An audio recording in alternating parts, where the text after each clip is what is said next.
My name is Louis Coleman. I am 69 years old and I am a retired architect. To my only son, Terrell, I am just a simple old man, a burden he has to take care of in my old age. He and his new wealthy in-laws certainly thought so.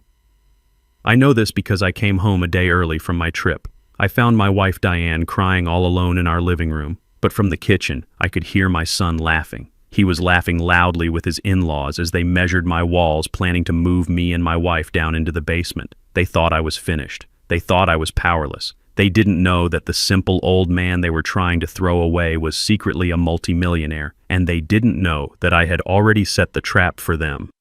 Before I continue this story, tell me in the comments where you are listening from. And please like and subscribe if you believe that respect for our elders is non-negotiable. The flight from Chicago had been smooth. I decided not to call. At 69, you don't get many chances to surprise the woman you've loved for 45 years. I pictured Diane's face, that slow smile that still made my heart ache. I turned my key in the lock. The house was quiet. Too quiet. "Diane," I called out, dropping my carry-on bag in the foyer. "I'm home, baby." The only answer was a muffled sound from the living room. I walked in and my good mood evaporated. Diane was curled up on the sofa, the one we bought together in 1985. Her shoulders were shaking. She was crying a deep, painful kind of sob that tore right through me. "Diane, honey, what is it? What's wrong?" She jumped, startled. Her eyes were red and swollen. "Louis, you're not supposed to be home until tomorrow. I took an earlier flight. What happened? Did someone hurt you?" She shook her head, trying to wipe the tears from her face. They're here, Louis. In the kitchen." I froze. As she said it, another sound cut through the silence of the house. Laughter. It was coming from my kitchen. It was my son, Terrell. But he wasn't alone. I heard the sharp, aristocratic laugh of his mother-in-law, Barbara Preston. "Who's here?" I asked, though my stomach already knew the answer. "Terrell," Diane whispered as if she were afraid to say their names. "And Heather. And her parents. They just showed up an hour ago. They're measuring." Measuring. The word made no sense. I left Diane on the sofa and walked down the hall. The laughter got louder. They were comfortable. They were happy. While my wife cried 20 feet away. I stood in the doorway of my own kitchen. The scene in front of me felt like a betrayal. Terrell, my son, was holding one end of a metal tape measure. His wife, Heather, was scribbling notes on a pad. And her parents, Richard and Barbara Preston, were standing by my refrigerator sipping what looked like my good whiskey. "I'm telling you, Richard," Barbara said, swirling the glass. "This entire wall has to go. We can knock it out and put a massive Calicut marble island right here." Richard Preston, a man who always looked like he was smelling something bad, nodded. "Good bones, but the whole thing is dated. Look at this cabinetry. Oak. It's pathetic." Heather laughed. "I know, Daddy. It's awful. But once we get the new appliances in, it'll be fabulous. Won't it, Terrell?" My son, my 38-year-old son, just nodded, his eyes shining with a greedy light I had never seen before. "It's going to be amazing, honey. Absolutely amazing." "Terrell." My voice cut through the air like a razor. Terrell dropped the tape measure. It clattered to the tile floor with a loud metallic crash. "Dad." He went pale. "Dad, what are you doing home? Your flight was tomorrow." "I live here," I said, my voice dangerously calm. "A better question is, what are you doing? And why is your mother crying in the living room?" The Prestons turned to look at me. There was no surprise in their eyes, no shame, just annoyance, as if I were a servant who had interrupted dinner. "Oh, Louis, you're back," Barbara said, taking a delicate sip of my whiskey. "Don't be so dramatic. Diane is just being emotional. We were just planning the remodel." "My remodel?" I asked. Heather stepped forward. She was a tall, thin woman who always dressed in sharp angles, and her personality matched. She put her hand on her hip. "Yes, Dad, we're telling you now. Terrell and I are moving in." I looked at Terrell. He wouldn't meet my eyes. He was staring at the floor like a child who'd been caught.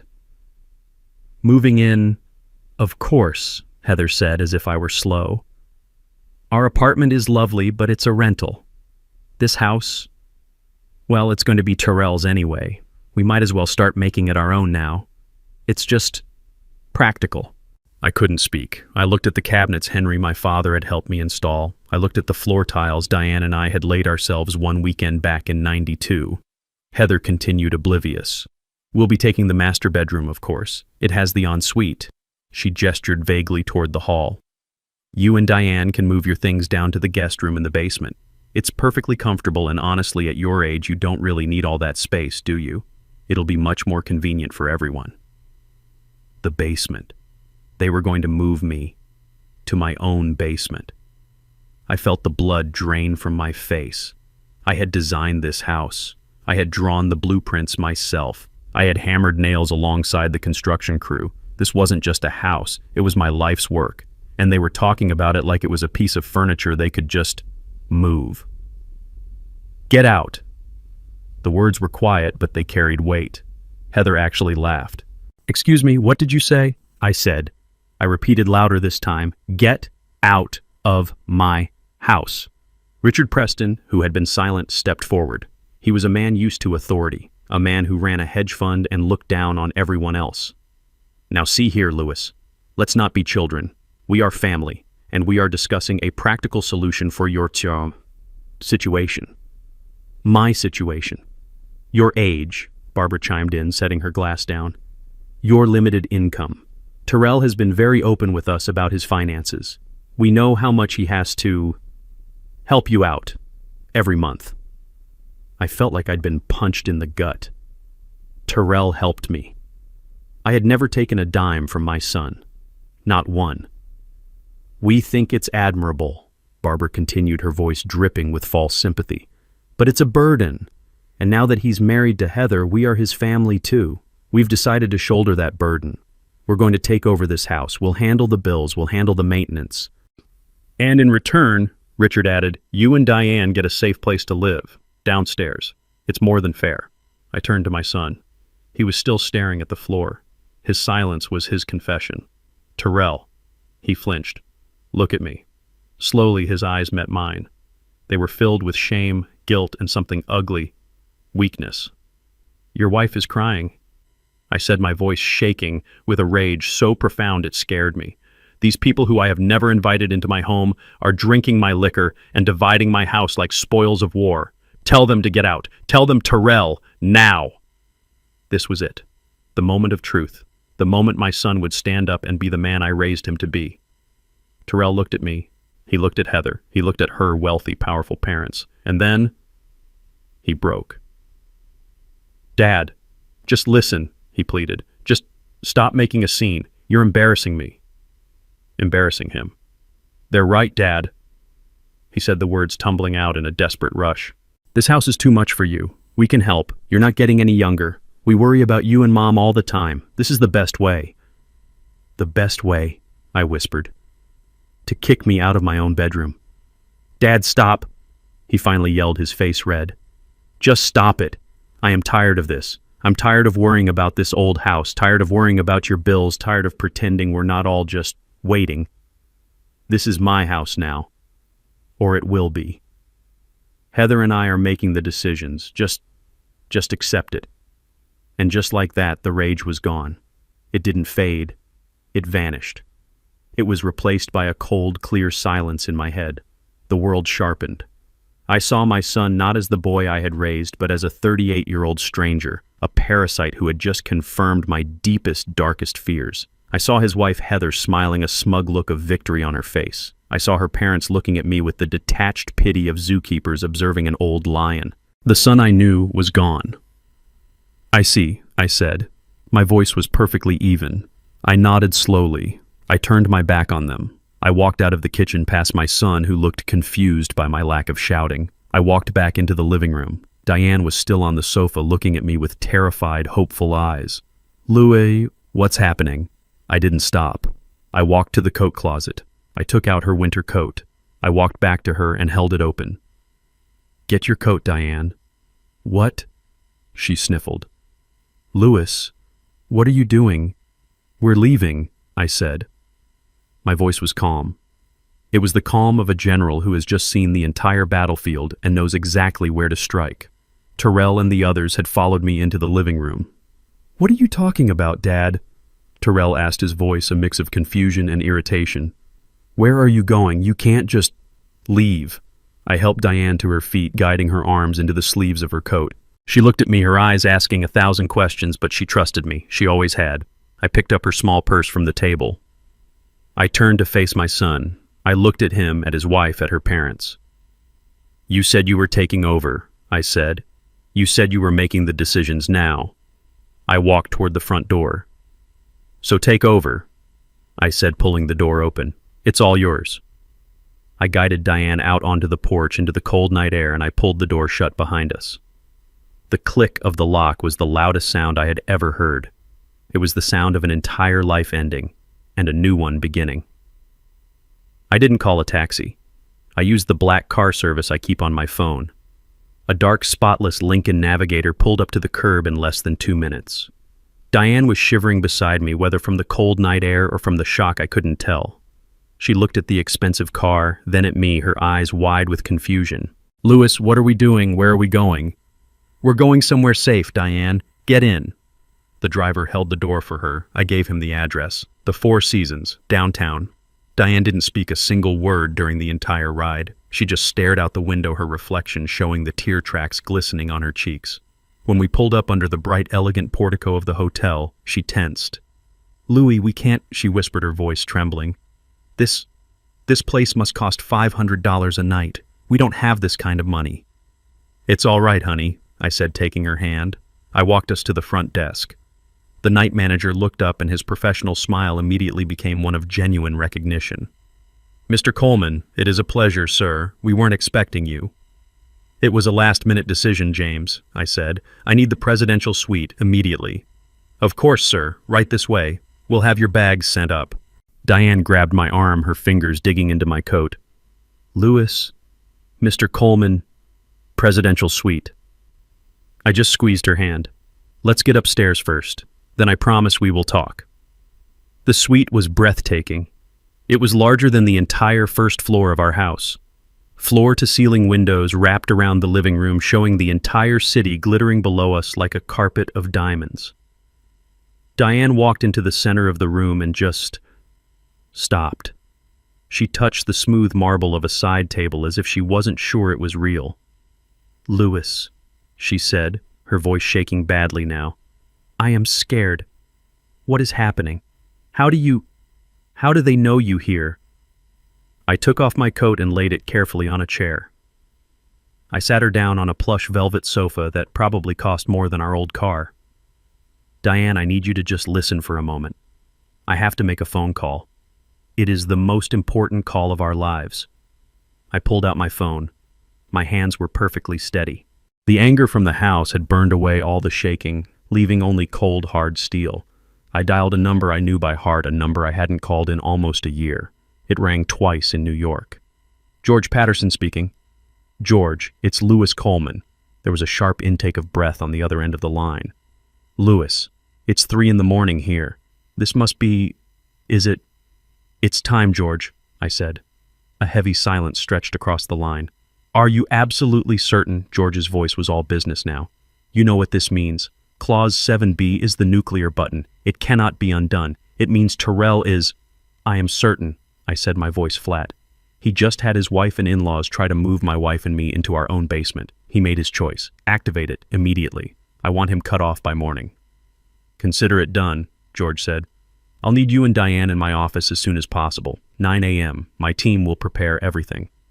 "We'll be there," I said, and hung up. Diane was staring at me, her eyes wide with a mixture of fear and confusion. "Clause 7B. Cut who off, Louis? You're frightening me. Who is George?" I sat down across from her. I had kept this secret for 40 years to protect her. Now I saw that in protecting her, I had left her defenseless. I owed her the truth. I had owed it to her for decades. "George Patterson," I began, "is my attorney, my real attorney, not the local guy we use for our taxes. George is the head of my estate." "Your estate, Diane," I said, taking her cold hands in mine. "I have not been completely honest with you or with Terrell, for a very, very long time. I told her everything. I told her about my architectural firm, how when I retired at 55, I didn't just retire. I had sold the firm. More accurately, I had sold my portfolio of structural design patents to an international conglomerate. I didn't just make enough to live on, Diane. I confessed the old lie, tasting like ash in my mouth. I made a lot. More than I ever knew what to do with. How much, Louis? She whispered. The initial sale was for $24 million. After taxes, I put $20 million of it into a blind trust. I called it the Coleman Family Trust. Diane let out a small strangled sound. 20 million. It's grown since then, honey. George manages it. It's closer to 35 million now. But why? She cried, pulling her hands away. It was a cry of betrayal, not of joy. Why would you hide this, our life? The budgeting, the old car, Terrell. Why, because of Terrell. I said, the sadness of it all finally hitting me. I saw what money did to my partner's kids. It made them soft. It made them entitled. It made them weak. I didn't want that for our boy. I wanted him to work. I wanted him to learn the value of $1. I wanted him to be a man, not an heir. So you played poor. I lived simply, I corrected her gently. I gave him everything he needed. His college was paid for by the trust. The down payment on his first apartment, that was the trust. I always told him it was the last of my savings. I truly thought, I was teaching him responsibility. I stood up and walked to the window, looking down at the city. But I was wrong. I wasn't teaching him responsibility. I was just hiding the target. I made him believe I was weak. I made him believe I was simple. I made him believe I was a burden. And he believed it. Diane was silent, trying to process 20 years of lies, trying to reconcile the man she married with the stranger sitting in this palace of a hotel room. So, the house, she finally asked, her voice small. The house they were measuring. The house they are trying to take. I turned to face her. That's the most important part, Diane. The house isn't ours. It never was. What do you mean? I said, feeling the first cold spark of justice. It belongs to the trust. We are just its lifelong tenants. And Terrell, he just tried to evict the landlord. The next morning, Diane and I arrived at George Patterson's office. Diane was still in the clothes from the night before, her eyes red-rimmed and puffy. I, on the other hand, had called the hotel concierge at 6 a.m. and had a new $2,000 charcoal gray suit delivered to my room. When I walked out of the bedroom dressed, Diane gasped. She had never seen me in anything that wasn't off the rack. She was finally, after 45 years, beginning to see the man she had married. George's office was not a small, dusty law firm. It was on the 45th floor of the Wells Fargo Tower, a sprawling space of dark wood glass and expensive abstract art. The receptionist didn't even ask for our names. She simply stood as we entered. Mr. Coleman, Mr. Patterson is waiting for you in the main conference room. Diane clutched my hand. This was a world she had never known I belonged to. We walked into a room with a 20-foot mahogany table. George stood at the far end overlooking the entire city. He wasn't just the friendly voice on the phone. Dressed in a sharp pinstripe suit, he radiated an aura of absolute power. Good morning, Louis. Diane, George said, gesturing to the chairs.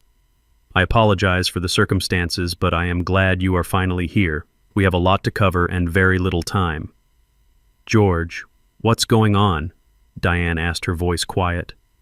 Louis told me about the trust, but why did Terrell act like that? It's not just the house, is it? No, Diane. It's not, George said grimly. He slid a thick spiral-bound report across the table to me. I took the liberty of activating my investigators the moment Louis mentioned the possibility of activating Clause 7B. What you saw last night was not just disrespect. It was desperation, pure and simple. I opened the report. The first page was a summary of my son's finances. I felt the blood drain from my face. My God, I whispered. What is it, Louis? Diane asked, leaning over. I couldn't speak. I just turned the report so she could see the final number at the bottom of the page. What is $750,000, she asked. That George said is the amount of debt your son, Terrell, and his wife, Heather, are currently in. But that's impossible, Diane protested. Terrell has a wonderful job. He's a marketing director. He makes good money. He told us he makes $150,000 a year, George interrupted. Which is a respectable salary. The problem is his wife Heather spends $300,000 a year. He clicked a remote. The large screen on the wall lit up. It was a spreadsheet. Credit card statements, Neiman Marcus, Saks Fifth Avenue, a lease payment for a new Maserati that Heather was driving, mortgage payments on a condo they couldn't afford. They are living a lie, Diane, I said, the pieces clicking into place. A complete suffocating lie. But the Prestons, Diane said. Heather's parents. They're rich. Surely they're helping. That's the worst part, George said, clicking to the next slide. The Prestons are rich, yes, but they are also frugal, with their own money. They believe in appearances, but not in handouts. They expect Terrell as the husband to provide that lifestyle.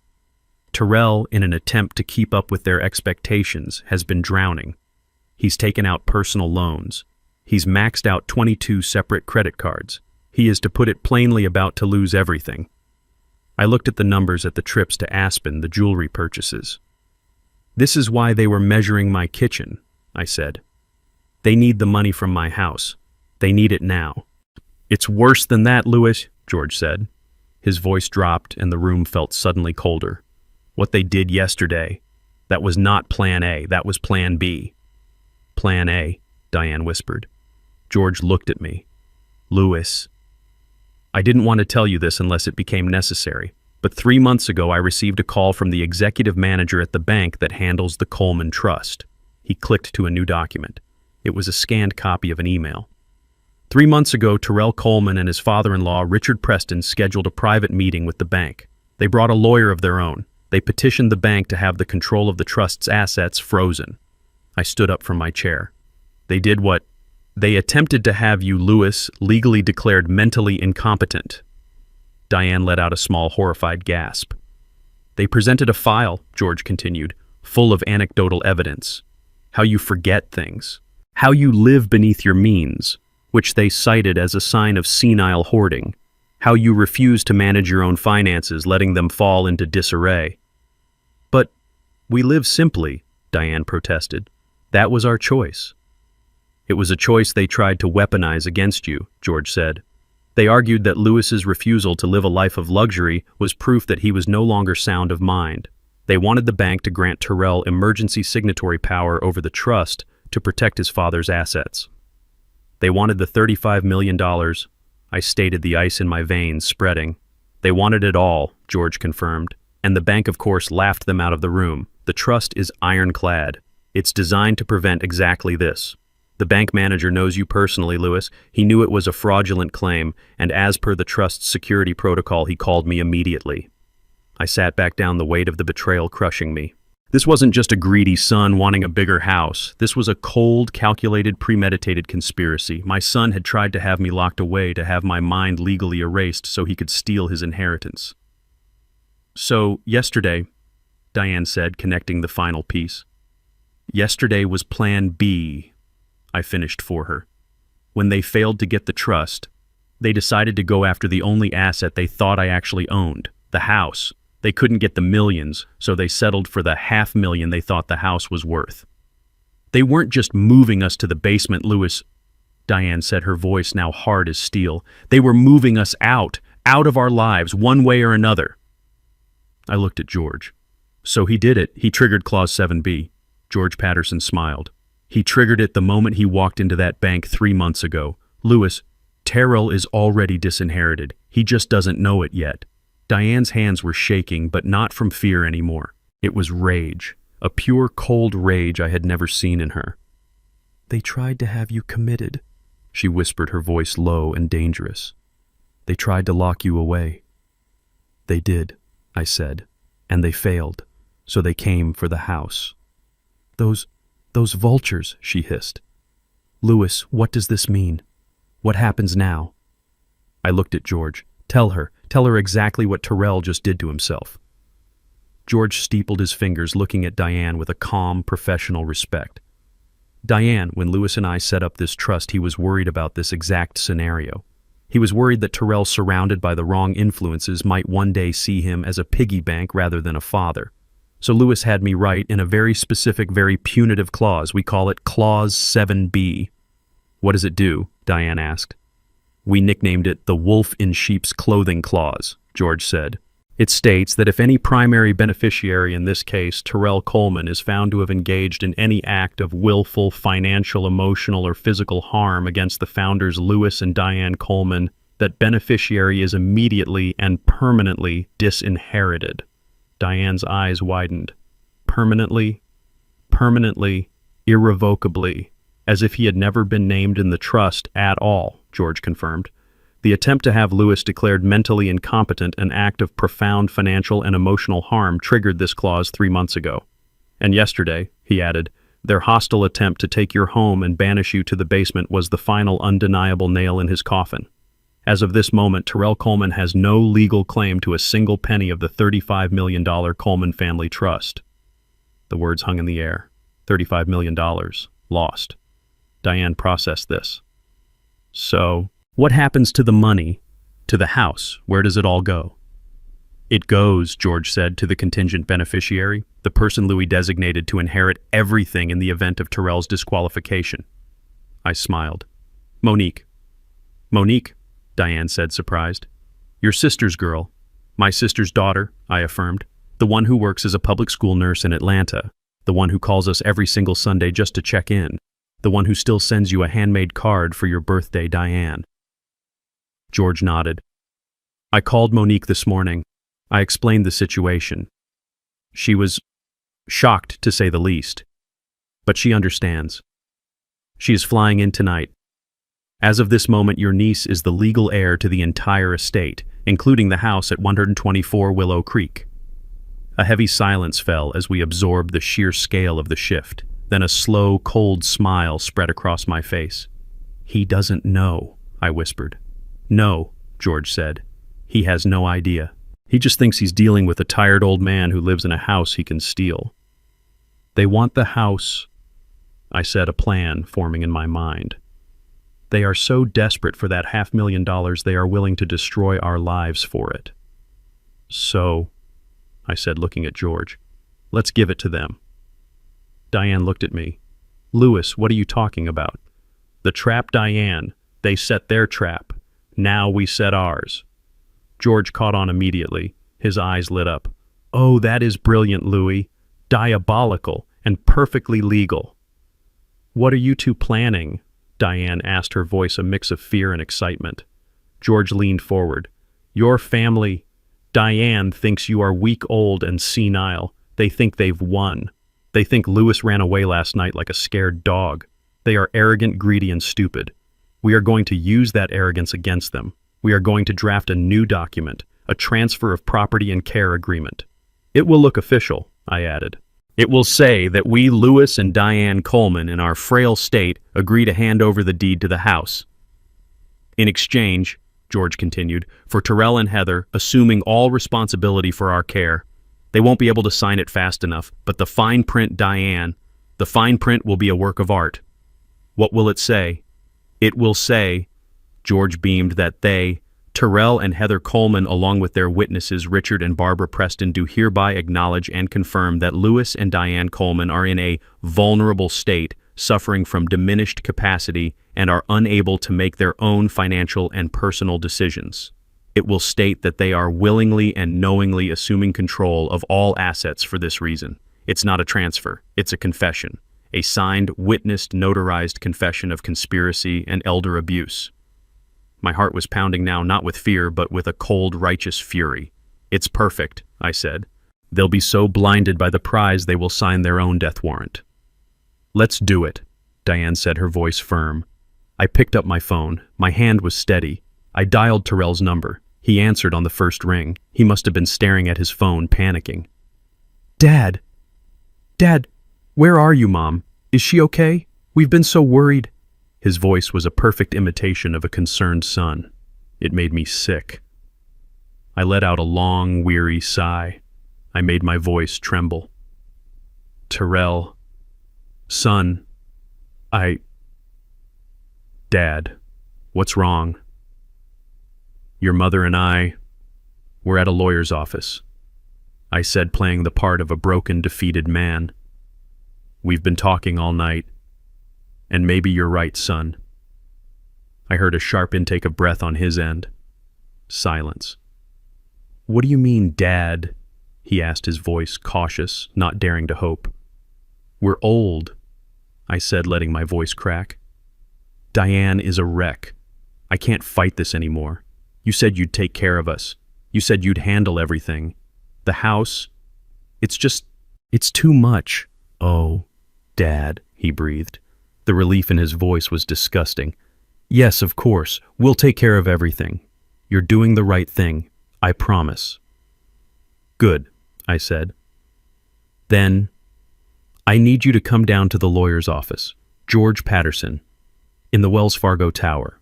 I want to sign the house over to you, officially. Let's just get this over with. There was a pause. I could almost hear the gears turning in his head, the greed overwhelming any tiny speck of caution. You're serious, he whispered. You'll sign the house over today. Yes, I said. 2 p.m. Bring Heather, and bring her parents. They seem to be involved. I want everyone here as witnesses, so it's all legal. Yes, Dad, absolutely. His voice was bright, triumphant. We'll be there 2 p.m. Don't you worry about a thing. We'll take care of you from now on. I know you will, son, I said. I know you will. I hung up the phone. I looked at Diane, her face pale but resolute. I looked at George, who was already dictating the terms of the agreement to his assistant. He's hooked, I said. George smiled. The trap is set. At precisely 2 o'clock in the afternoon, the heavy glass doors of the conference room swung open. My son Terrell and his wife Heather entered first. They were followed closely by her parents Richard and Barbara Preston. They were not the same people from the night before. They had gone home showered and dressed for what they clearly believed was their coronation day. Terrell wore his most expensive-looking suit, a navy blue one I'm sure was bought on credit. Heather was in a bright white pantsuit looking like a triumphant CEO about to close a major deal. Barbara Preston was dripping in gold jewelry, her smile sharp and predatory. Richard just looked smug, as if he had personally orchestrated this entire victory. Dad, Terrell said, walking over and placing a hand on my shoulder. His hand felt heavy, proprietary. I'm so glad you're seeing reason. This is for the best, for everyone. Heather glided over to Diane.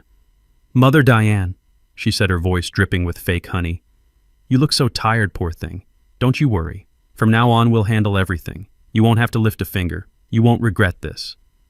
Let's get this over with, Richard Preston announced, pulling out a chair at the head of the table as if he owned the place. We have celebratory dinner reservations at 7. George Patterson, ever the professional, gestured for them to sit. Thank you all for coming on such short notice. As Mr. Coleman expressed to his son, he and Mrs. Coleman have had a long night of discussion and have come to a significant decision. He slid 4 thick, professionally bound documents across the polished mahogany table. This, George said, is the care and property transfer agreement. It's a comprehensive document. Heather's eyes were practically glued to the cover sheet. She was vibrating with impatience. Let me summarize the key points. George continued, his voice a calm, legal monotone. The agreement states that Mr. and Mrs. Lewis Coleman, the founders, agree to transfer the full deed and title of the property at 124 Willow Creek to Mr. and Mrs. Terrell Coleman. Heather let out a small, sharp sigh of relief.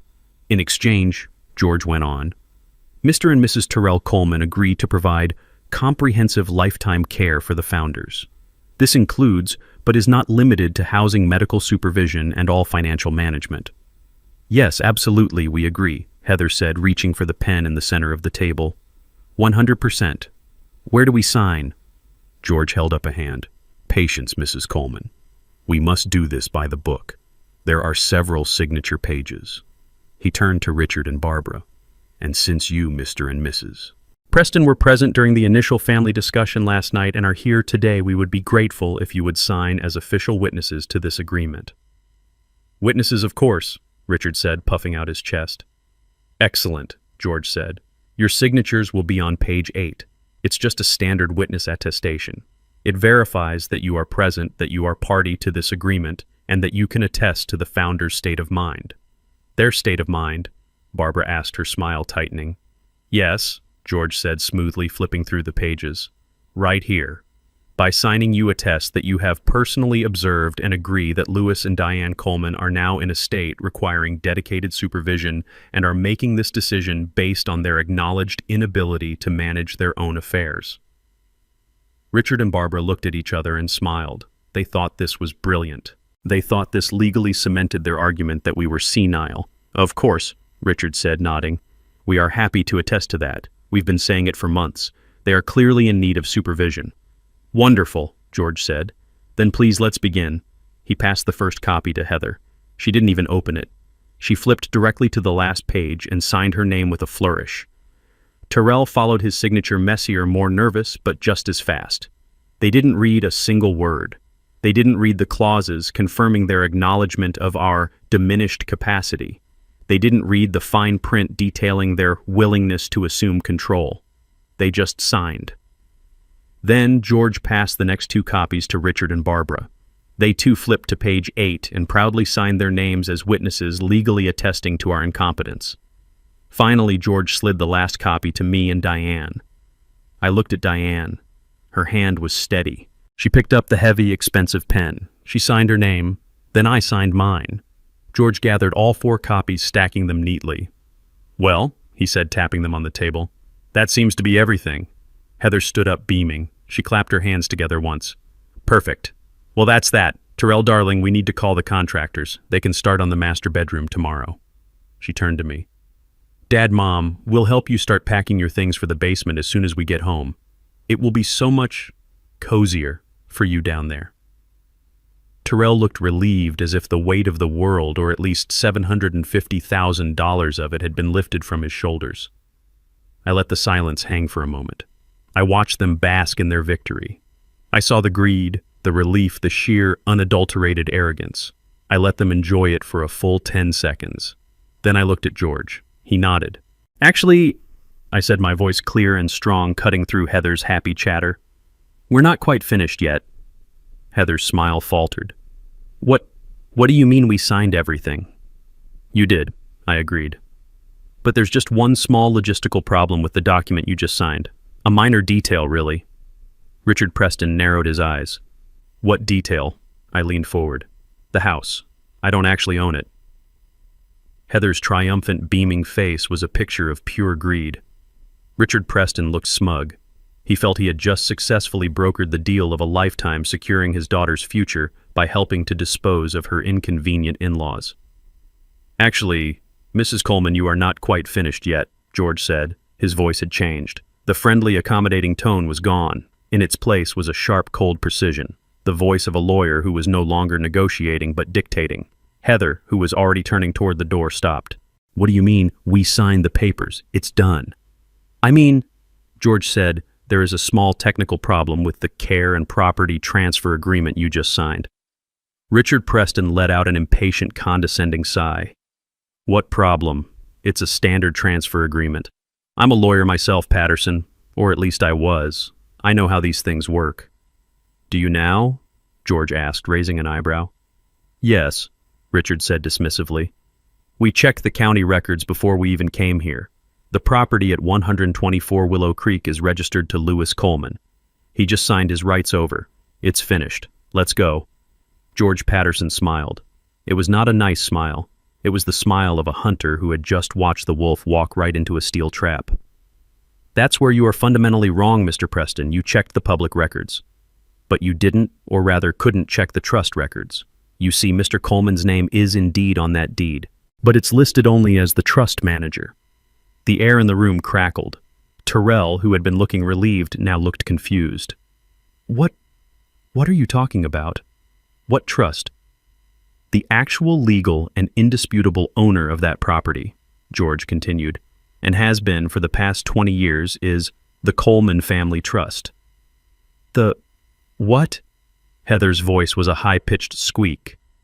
The Coleman Family Trust, I said, speaking up for the first time since they had entered. My trust. The one I established in 2005, right after I sold my company. Tyrell looked at me, his face a mask of total blank confusion. You have a trust? What? Like a small bank account for retirement? No, son. I said, leaning forward. Not like a small bank account, like all the bank accounts. Barbara Preston let out a short, ugly laugh. A trust. Don't be ridiculous. You live in that sad little house. You drive that 10-year-old car. You're just a retired architect. What could you possibly have in a trust? A few $1,000s, this is a pathetic waste of our time. I looked at Barbara. I let her arrogance, her complete and total misjudgment hang in the air. I let her feel superior for one last glorious second. George, I asked, my voice calm, what is the current valuation of the Coleman Family Trust? George looked down at a different folder, a thick one they had not seen before. As of this morning's market open, Mr. Coleman, the trust's liquid and fixed assets are valued at $35,421,000 and change. The silence that followed was so profound I could hear the faint hum of the air conditioning. I could hear Diane let out a shaky breath beside me. She knew, but hearing the number said out loud in this room was still a shock. Terrell just stared at me. His mouth opened, then closed. No sound came out. Richard Preston's smug, fleshy face dissolved. He looked like he had been physically struck. 35 million. But the most beautiful reaction, the one I will treasure, was Heather's. Her face went through a rapid, spastic series of emotions. First complete confusion, then total disbelief, then a wild, ecstatic, all-consuming joy. Her eyes lit up like a Christmas tree. 35 million, she breathed, looking at Terrell, her voice trembling. Baby, we're rich. She actually started to laugh, a high-pitched, hysterical sound that was half sob. He has $35 million. Oh my God, Terrell, we're rich. She launched herself at Terrell, who was still paralyzed, throwing her arms around his neck. We're rich. We don't need the stupid house. Who cares about the house? We get the trust. She pulled away from him and turned to me, her entire demeanor changing in an instant. The fake honey was gone, replaced by a frantic, desperate, clawing adoration. Dad! Oh, Dad, I mean Louis. I knew it. I always knew you were special. I always told Terrell your father is such a dignified man, so wise. Stop. My voice was cold. It cut through her hysterical rambling and stopped her mid-sentence. What? She asked, her smile faltering. You're not rich, I said. He's not rich. You get nothing. She froze. What? What do you mean, Terrell? He's your son. He's the beneficiary. He was, I said. But the agreement... Heather stammered, pointing frantically at the documents on the table. We signed. We have a deal. Ah, yes, George Patterson said, picking up the stack of papers they had so eagerly signed. He held them up. The Care and Property Transfer Agreement. Thank you for this. It is an incredibly valuable document. Heather looked at her father, confused. See, it's valuable. Oh, it is, George agreed, but not as a transfer of property. As I said, that part is completely void, since Louis doesn't own the house he was transferring to you. No, this document is valuable. As a confession. Richard Preston's face went from pale to a sickly gray. He finally understood. A confession, Terrell whispered. Yes, I said, looking right at my son.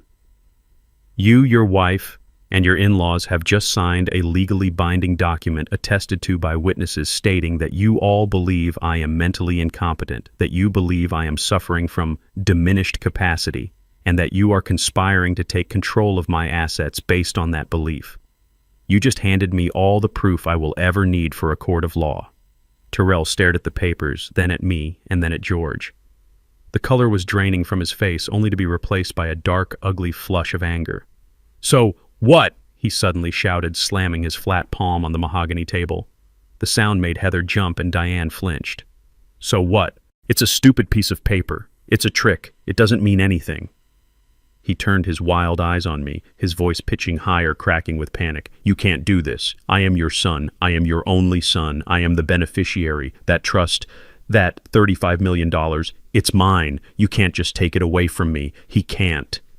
Right, Richard, tell them. He was looking at me, but he was pleading to his wife, to his in-laws, trying to reassure them, trying to reassure himself.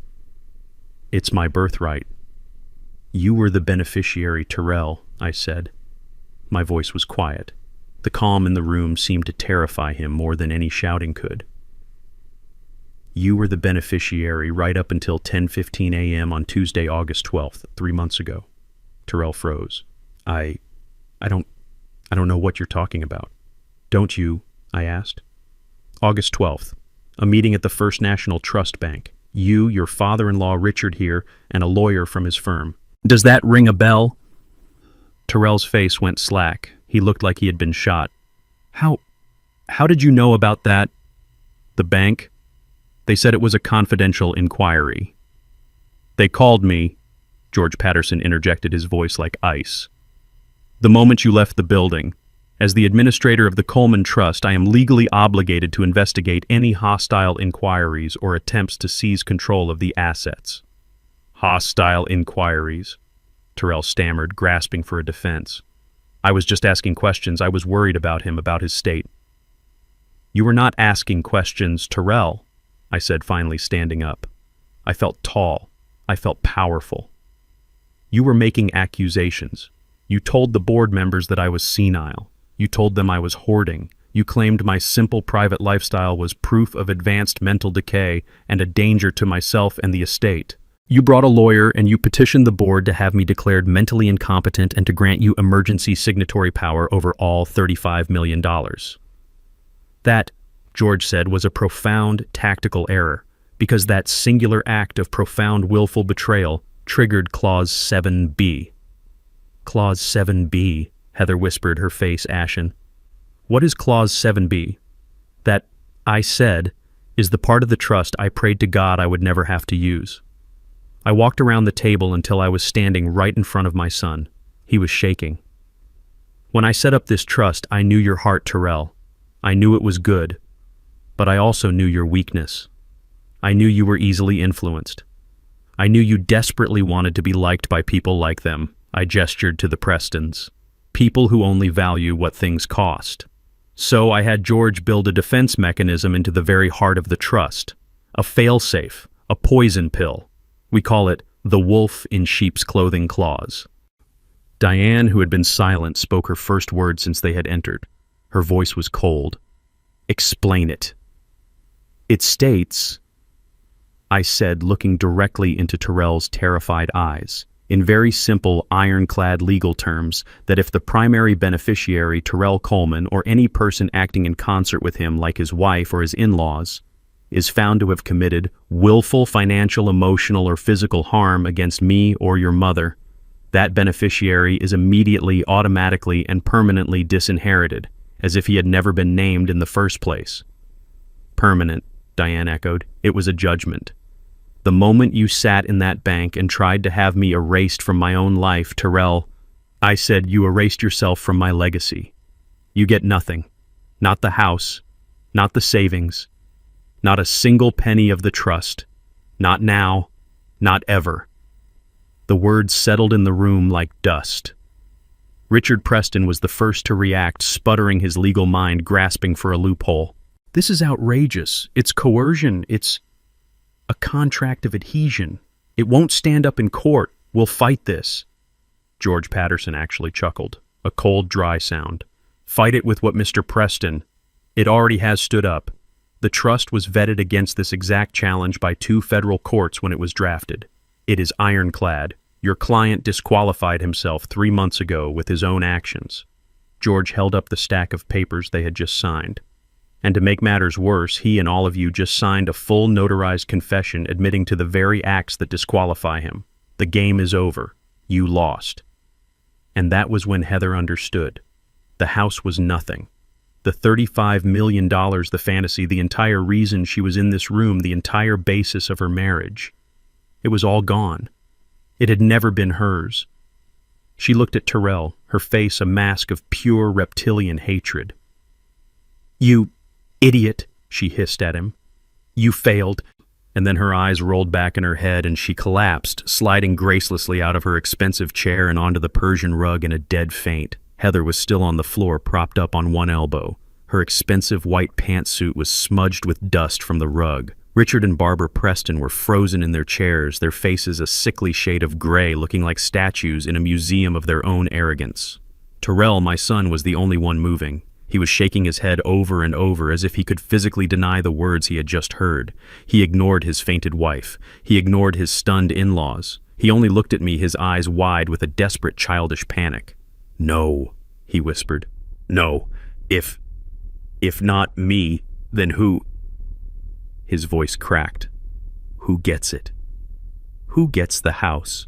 Who gets everything? It doesn't just disappear, does it?" He looked around the room as if the $35 million was a physical object, a trophy that had been promised to him, and he was terrified it had just vanished. I didn't answer him. I didn't have to. I simply turned my head and nodded to George.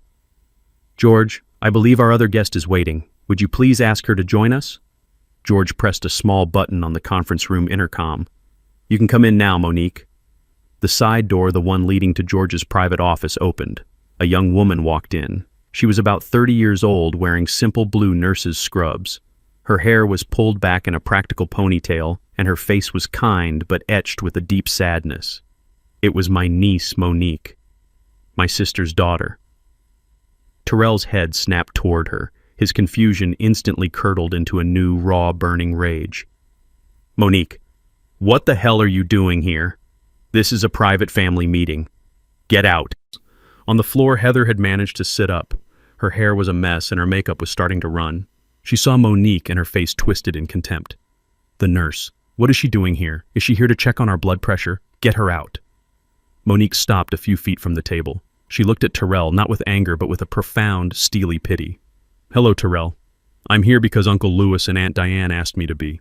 "She is here," George Patterson said, his voice cutting through the tension, "as the contingent beneficiary of the Coleman Family Trust."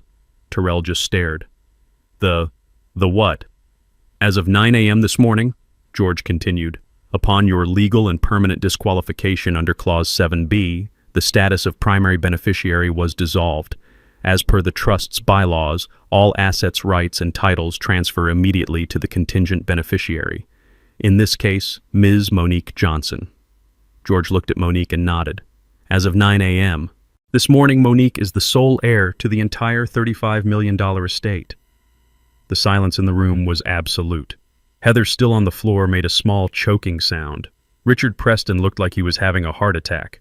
Terrell just shook his head, a wild, broken laugh escaping his lips. "Her? You're giving it all to her, a part-time nurse from Atlanta. This is a joke. This is the sickest joke I have ever heard." "It is not a joke, Terrell," Monique said. Her voice was quiet, but it filled the room. She stepped forward and placed a single crisp legal document on the table directly in front of him. It landed with a soft, final thud.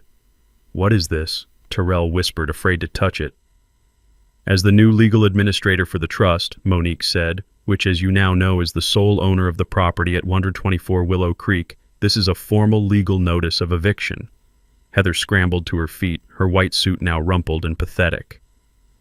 "Eviction you can't evict us. That's our house." "No, Heather," Monique said, looking her dead in the eye for the first time. "It is my house now. Or rather, it belongs to the trust, which I manage on behalf of my aunt and uncle. You and Terrell were living there as guests. Last night you attempted to evict the rightful tenants and move them to the basement. You are no longer guests." She tapped the paper. "This notice gives you and your husband, Terrell Coleman, exactly 24 hours to vacate the premises." 24 hours, Terrell exploded, finding his voice. "That's insane. We have things there. Our furniture. Our lives are in that house. You have 24 hours to remove your personal movable belongings." Monique stated, her voice like steel. "Anything left in the house after 2 p.m. tomorrow, including your wife's blueprints for her marble island and your father-in-law's tape measure, will be considered abandoned property.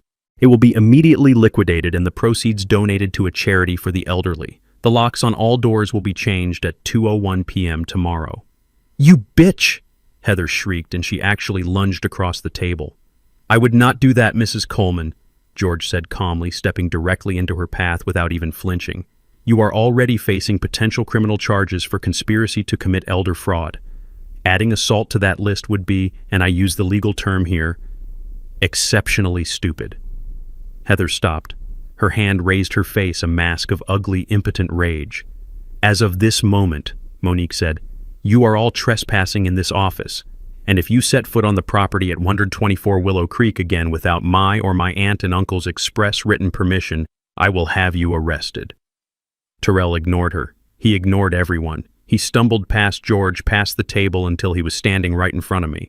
His face was a wreck of tears, snot, and sweat. "Her," he choked out, jabbing a finger toward Monique. "Over me, her why dad. I am your son, I'm your blood.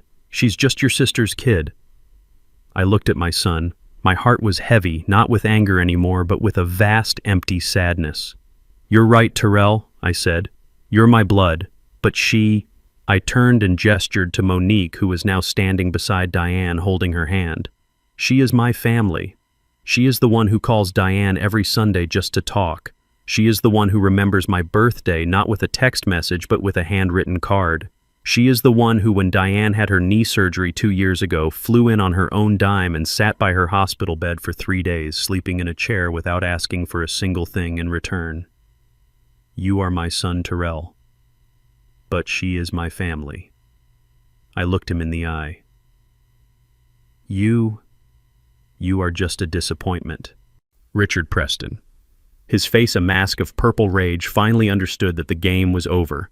He was a man who detested losing, and he had just been checkmated in front of his entire family. He grabbed his wife Barbara by the arm, pulling her roughly to her feet. This is preposterous," he sputtered, yanking his suit jacket straight. "A complete farce. We will not stay here to be insulted by this nurse and a senile old man who thinks he's a king." "He's right," Barbara chimed in frantically, brushing imaginary dust from her expensive silk blouse. "We are leaving. Terrell, Heather, get your things. We don't need this charity. We have our own money. We certainly don't need his $35 million. They moved toward the door, a pathetic attempt to regain control to make it seem as if they were rejecting us and not the other way around. Heather, seeing her parents bluster, began to rally. She grabbed Terrell's arm. "Let's go, Terrell. We'll fight this. We'll sue them. We don't need them." "Oh, but I'm afraid you do, Mr. Preston." George's voice, smooth as glass, cut them off. They stopped, their hands just inches from the brass doorknob. "Excuse me," Richard sneered, turning slowly. "I said," George repeated, "I'm afraid you do need them, or rather you needed his money. Please sit back down. We haven't finished the presentation." "We have nothing more to discuss," Richard growled. "On the contrary," George replied, pressing a button on the small remote in his hand. The large projector screen that had been recessed in the ceiling hummed to life, descending silently. "You all came here today under the pretense of caring for Louis and Diane. We are simply trying to understand the full depth of that concern." The screen lit up, displaying a document titled in large, bold letters, "Liability Report, Coleman, Terrell, and Heather." Terrell and Heather froze. "What is this?" Terrell demanded, his voice rising in panic. You have no right. That's private." "It was private," George corrected him, "until you made it the trust's business by attempting to defraud it. As the administrator, I have a fiduciary duty to protect the trust from all credible threats, and you, Mr. Coleman, along with your accomplices, have become the most significant threat of all." He aimed the red dot of a laser pointer at the screen. "You see, we were deeply curious about why you were so desperate. Why try to have your father committed? Why risk everything for this $500,000 house? The $35 million was the obvious prize, but the house, that was a smaller, more desperate move. It implied a severe cash flow problem." George clicked the remote. A long list of credit card accounts filled the screen. American Express Platinum, Chase Sapphire Reserve, Visa Black, 22 different cards in total. "You two," George said, addressing Terrell and Heather directly, "are living a spectacular lie. Your combined income before taxes is approximately $150,000 per year." "That is none of your business." Heather snapped, her face pale. "It is now," George said, "because your combined spending according to these statements from the last 12 months was just over $305,000, a deficit of $155,000. But of course it gets much worse." He clicked again. A new slide showed personal loans, payday advances, and applications for a second mortgage on their condo. "Add it all together," George said, his voice echoing in the silent room. "Your current unsecured high-interest debt totals $754,212.90. "What?" The voice was not Terrell's. It was Heather's. She turned to her husband, her face bone white with a dawning, sickening horror. 700,000, she whispered, her voice barely audible. Terrell couldn't look at her. He was staring at the screen at the numbers that represented his total ruin, all of it exposed under the harsh fluorescent lights. You told me it was 200, she shrieked, her voice cracking. You told me it was a single bad business loan. You lied to me. Terrell finally looked at her, his face crumbling. I was going to fix it. I just needed one big win. You thought what? Heather screamed, tears of rage now streaming down her face. You thought you'd steal my father-in-law's house to pay for your... What is this? This? George said helpfully, clicking to the next slide, is a detailed transaction history from 6 different offshore online sports betting sites. It appears, Mr. Coleman, that the vast majority of this debt isn't from buying your wife expensive bags. It's from gambling. You've gambled away nearly $500,000 you never had. Heather looked like she was going to be physically ill. She backed away from Terrell as if he were contaminated. Richard Preston, however, looked almost relieved. He saw an opening to distance himself. A gambler, he said, his voice dripping with theatrical disgust. My God, Barbara, can you believe it? This con artist married our daughter. He played us all, Barbara agreed, clutching at her pearls. He was going to drag our poor Heather down with him, the liar.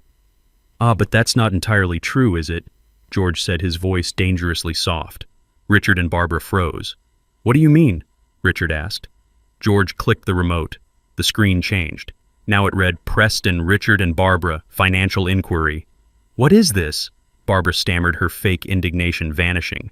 You have no right to our finances. Again, I do, George said. The moment you signed that document as witnesses to a fraudulent act, you legally made yourselves accomplices in this conspiracy. I had to know why a supposedly wealthy man like you, Richard, would risk his entire reputation on such a flimsy, illegal scheme. Unless, of course, you were just as desperate as your son-in-law. The screen lit up with new data. It seems your boutique hedge fund, Mr. Preston, isn't doing so well. In fact, it's been under active investigation by the SEC for serious capital irregularities for the last 6 months. Richard Preston stopped breathing. My investigators found that you have been borrowing heavily from your clients' trust accounts to cover your own catastrophic market losses, George said. You're not just broke, Richard, you're insolvent, and you are about to be indicted. You monster! Barbara shrieked, turning on her husband. You told me the business was fine. You said you were a genius. And you, Richard roared back, his face purple, you told me your mother gave you that money. That's a lie. Oh, isn't it? George said, clicking one last time. And you, Barbara, that generous help you gave your daughter, the money for her Maserati, the down payment on the condo, that wasn't from your husband's successful business. We traced the transactions. You have been systematically draining your own 88-year-old mother's retirement account without her knowledge, an account, I might add, that she kept at our bank. You common thief, Richard howled at his wife. You're one to talk. You fraud. It all fell apart right there. The screaming, the accusations, the raw, ugly truth of their lives exploding in the middle of George's conference room. It was beautiful. George Patterson let them implode for a full minute, a symphony of destruction. Then he cleared his throat. It seems, he said, turning off the screen, plunging the room back into a heavy silence, that you weren't a healthy family trying to help an old man. You were a house of cards already collapsing, and you were all trying to use Louis and Diane as your foundation. The meeting is over. The heavy silence in the room stretched for a full 10 seconds. It was broken by Heather. She hadn't fainted. She had been calculating. She slowly, very slowly got to her feet, her face pale, her eyes fixed on my son Terrell. You, she whispered. Her voice was no longer sweet or faked. It was a low reptilian hiss. You lying, worthless, fraud. Terrell, who was still staring at the blank screen where his $35 million had just vanished, flinched. What, Heather? I didn't lie. I thought... You thought... She shrieked, her voice suddenly climbing into a hysterical register that made everyone wince. You thought... You told me your family was old money. You told me your father was modest and eccentric. You told me this house was just the beginning. I was trying to give you what you wanted, Terrell yelled back, his desperation finally finding an outlet in anger. I was trying to keep up. Who was the one who needed the Maserati, who had to have the condo in the city, who spent $10,000 on a single handbag last week? Because you told me we could afford it, she screamed, taking a step toward him, her hands clenched into fists. I was trying to make it work. I was managing it. Barbara Preston, who had recovered from her own shock, stood up. Her voice was dripping with venom. You call $750,000 in gambling debts managing it. You are a degenerate, Terrell. You married our daughter under false pretenses. You are a common con artist. Oh, I'm the con artist. Terrell laughed, a high, broken, terrible sound. Your husband is a crook. He's about to be indicted by the SEC, and you? He jabbed a finger at Barbara. You stole from your own 88-year-old mother. You're a pack of hypocrites, a family of vampires. Richard Preston let out a roar and lunged across the table. You ungrateful little, I'll kill you. Gentlemen. George Patterson's voice was not loud, but it cut through the chaos like a whip. He stood between Richard and Terrell. That is enough. The room fell silent again, the air vibrating with raw hatred. This, George said, gesturing to the four of them with complete disgust, is a place of business. It is my office. You will not turn it into a whatever this is. The meeting, as I stated before, is over. The trust is secure. The documents are signed. Now I must insist that you take your family disputes elsewhere, immediately. Heather wasn't looking at her parents. She wasn't looking at George. She was just staring at Terrell, and I could see the final cold calculations clicking into place behind her eyes. This wasn't just anger anymore. It was grief. But she wasn't grieving the man. She was grieving the money. So that's it. Terrell whispered, his voice hollow. He saw it too. It was always just the money. Heather, busy gathering her expensive purse, ignored him. You never loved me, Terrell said a little louder. You loved this. He gestured around the opulent office. You loved the idea of this, the $35 million. Heather finally stopped. She turned to face him. Her face was cold, composed, and stripped of all emotion, all the fake love, all the honeyed words. Well, he was rich, she said, her voice flat. And you were too stupid to even inherit it correctly. You couldn't even manage that one simple thing right. That was the bullet. I watched my son absorb it. I saw the last spark of the weak, desperate boy who had tried so hard to please her just die. He straightened up. He looked at her, truly looked at her as if for the very first time. You are a monster, he whispered. Heather just laughed, a short, ugly, humorless bark. No, Terrell, I'm just practical. And you turned out to be a very, very bad investment. She turned to her parents. Let's go. I need a drink. I need to call my lawyer. Wait, Terrell said. She turned back, her face a mask of irritation. What now? Are you going to beg? It won't work. Terrell slowly, deliberately held up his left hand. You forgot this. He twisted the simple gold wedding band off his finger. It was my own father's ring, the one I had given him when he told me he was getting married. He looked at it, then threw it on the polished floor. It skittered across the mahogany and came to rest right at her designer shoes. I'm divorcing you, he said. Heather looked down at the ring. Then she looked back at him. She laughed again, that same horrible, brittle laugh. Divorce me. You can't afford to divorce me, you fool. I'll take... Wait. She stopped. The final, terrible realization hit her. There's nothing to take. Exactly, I said from my chair. Heather's face crumpled. The last shred of her composure shattered into pure, unadulterated fury. She ripped the massive, glittering diamond ring, the one he had bought her with a fraudulent loan, off her own finger. Fine, she screamed. You want it? Have it. She didn't throw it on the floor. She threw it directly at his face. Terrell ducked, and the ring, worth a fortune he never had, hit the glass conference room wall behind him with a sharp tink. I would rather go home and live with my criminal parents. She spat, her voice thick with venom. Than spend one more second breathing the same air as a broke, pathetic failure like you. She grabbed Barbara's arm. Let's go. I'm calling my lawyer. I want an annulment.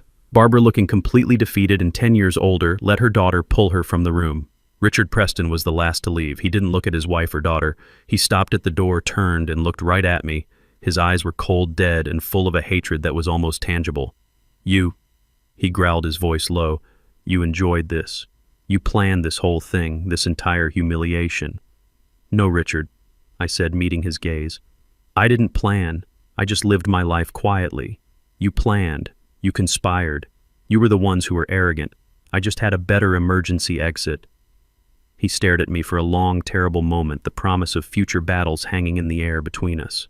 Then he turned and followed his family out of the office, pulling the heavy door shut behind him. The sound of the latch clicking into place echoed in the sudden, profound silence. The heavy glass door clicked shut, and the room was plunged into a sudden, thick silence. The echoes of Heather's screaming and Richard's threats seemed to be sucked out of the room, leaving a vacuum. They were all gone. The Prestons with their fake wealth and real cruelty. Heather with her venom and her ambition. They had vanished like a bad dream. The only one left was Terrell. He hadn't left. He couldn't.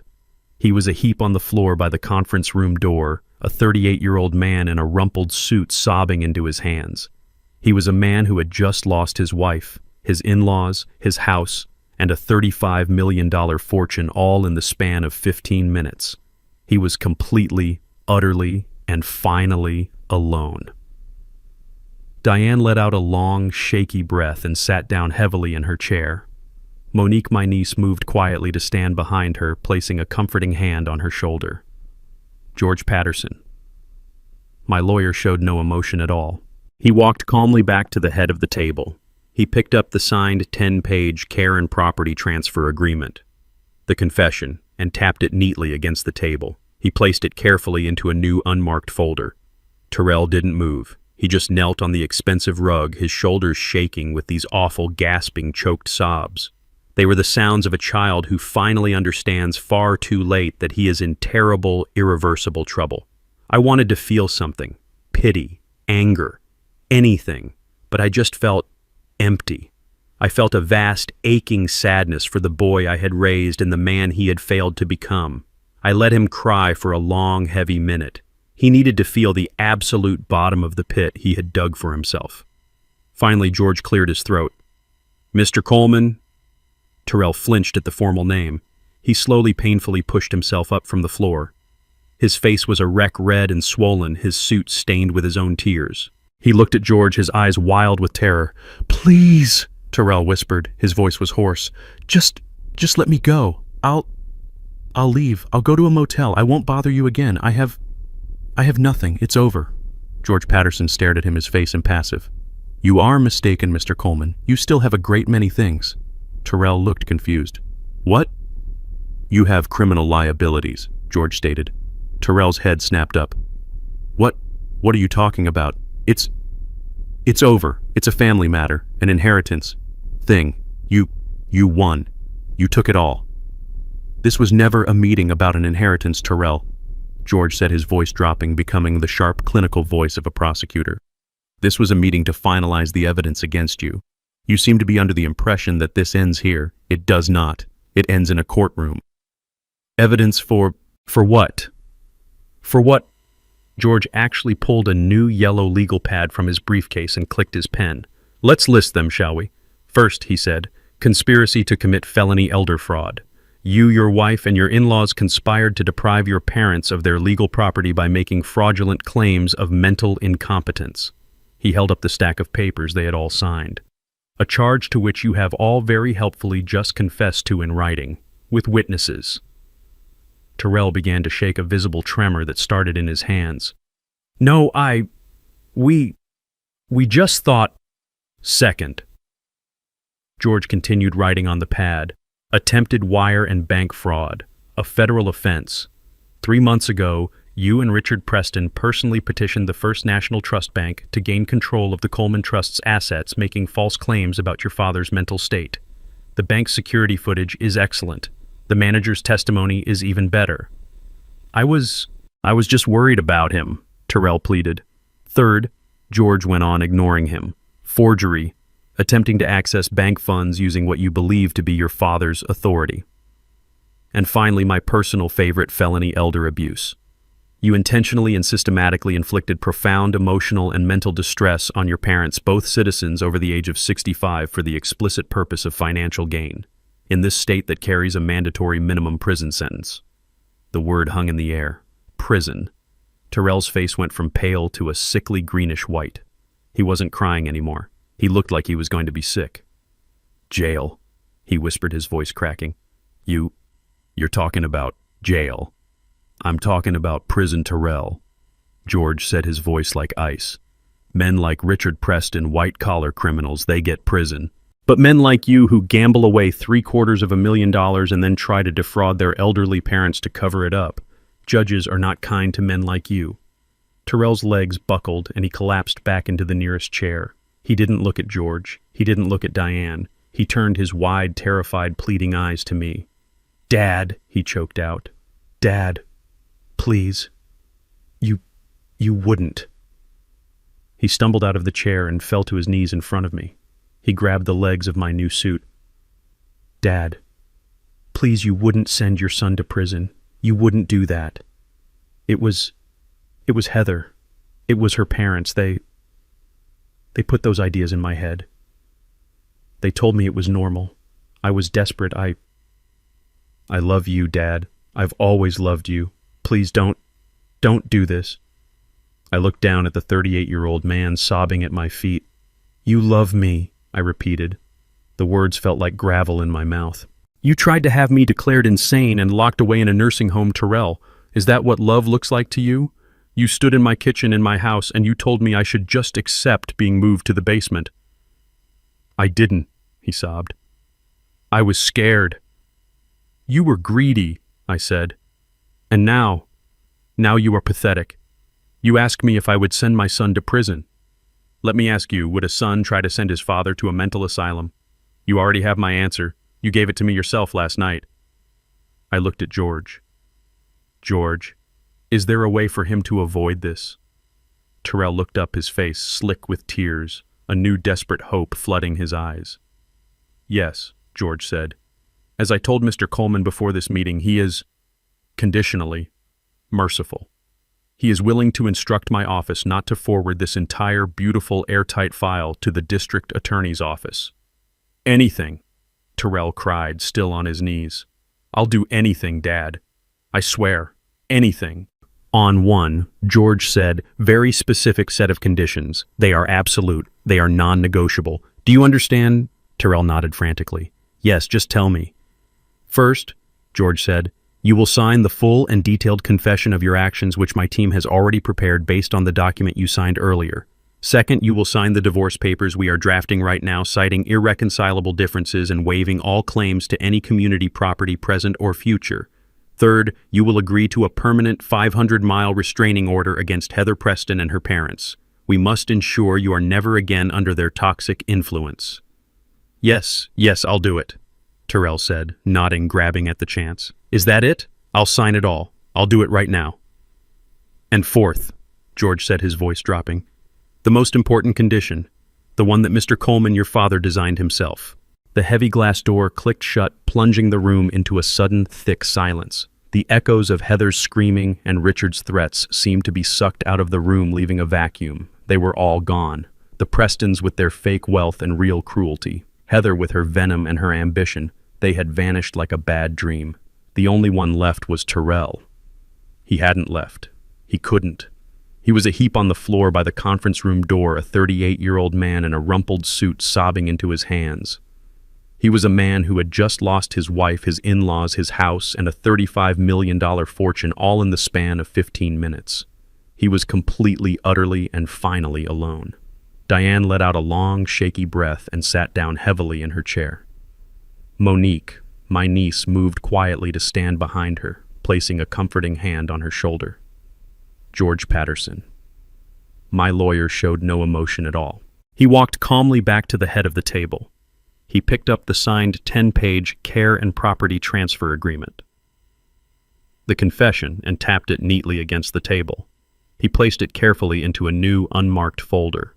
Terrell didn't move. He just knelt on the expensive rug, his shoulders shaking with these awful, gasping, choked sobs. They were the sounds of a child who finally understands far too late that he is in terrible, irreversible trouble. I wanted to feel something. Pity, anger, anything. But I just felt empty. I felt a vast, aching sadness for the boy I had raised and the man he had failed to become. I let him cry for a long, heavy minute. He needed to feel the absolute bottom of the pit he had dug for himself. Finally, George cleared his throat. "Mr. Coleman." Terrell flinched at the formal name. He slowly, painfully pushed himself up from the floor. His face was a wreck, red and swollen, his suit stained with his own tears. He looked at George, his eyes wild with terror. "Please," Terrell whispered. His voice was hoarse. Just let me go. I'll leave. I'll go to a motel. I won't bother you again. I have nothing. It's over." George Patterson stared at him, his face impassive. "You are mistaken, Mr. Coleman. You still have a great many things." Terrell looked confused. "What?" "You have criminal liabilities," George stated. Terrell's head snapped up. What are you talking about? It's over. It's a family matter, an inheritance thing. You won. You took it all." "This was never a meeting about an inheritance, Terrell," George said, his voice dropping, becoming the sharp, clinical voice of a prosecutor. "This was a meeting to finalize the evidence against you. You seem to be under the impression that this ends here. It does not. It ends in a courtroom." "Evidence for what? For what?" George actually pulled a new yellow legal pad from his briefcase and clicked his pen. "Let's list them, shall we?" "First," he said, "conspiracy to commit felony elder fraud. You, your wife, and your in-laws conspired to deprive your parents of their legal property by making fraudulent claims of mental incompetence." He held up the stack of papers they had all signed. "A charge to which you have all very helpfully just confessed to in writing, with witnesses." Terrell began to shake a visible tremor that started in his hands. "No, we just thought." "Second," George continued writing on the pad, "attempted wire and bank fraud, a federal offense. 3 months ago, you and Richard Preston personally petitioned the First National Trust Bank to gain control of the Coleman Trust's assets, making false claims about your father's mental state. The bank's security footage is excellent. The manager's testimony is even better." I was just worried about him," Terrell pleaded. "Third," George went on, ignoring him, "forgery, attempting to access bank funds using what you believe to be your father's authority. And finally, my personal favorite, felony elder abuse. You intentionally and systematically inflicted profound emotional and mental distress on your parents, both citizens over the age of 65, for the explicit purpose of financial gain. In this state that carries a mandatory minimum prison sentence." The word hung in the air. Prison. Terrell's face went from pale to a sickly greenish white. He wasn't crying anymore. He looked like he was going to be sick. "Jail," he whispered, his voice cracking. You're talking about jail." "I'm talking about prison, Terrell," George said, his voice like ice. "Men like Richard Preston, white-collar criminals, they get prison.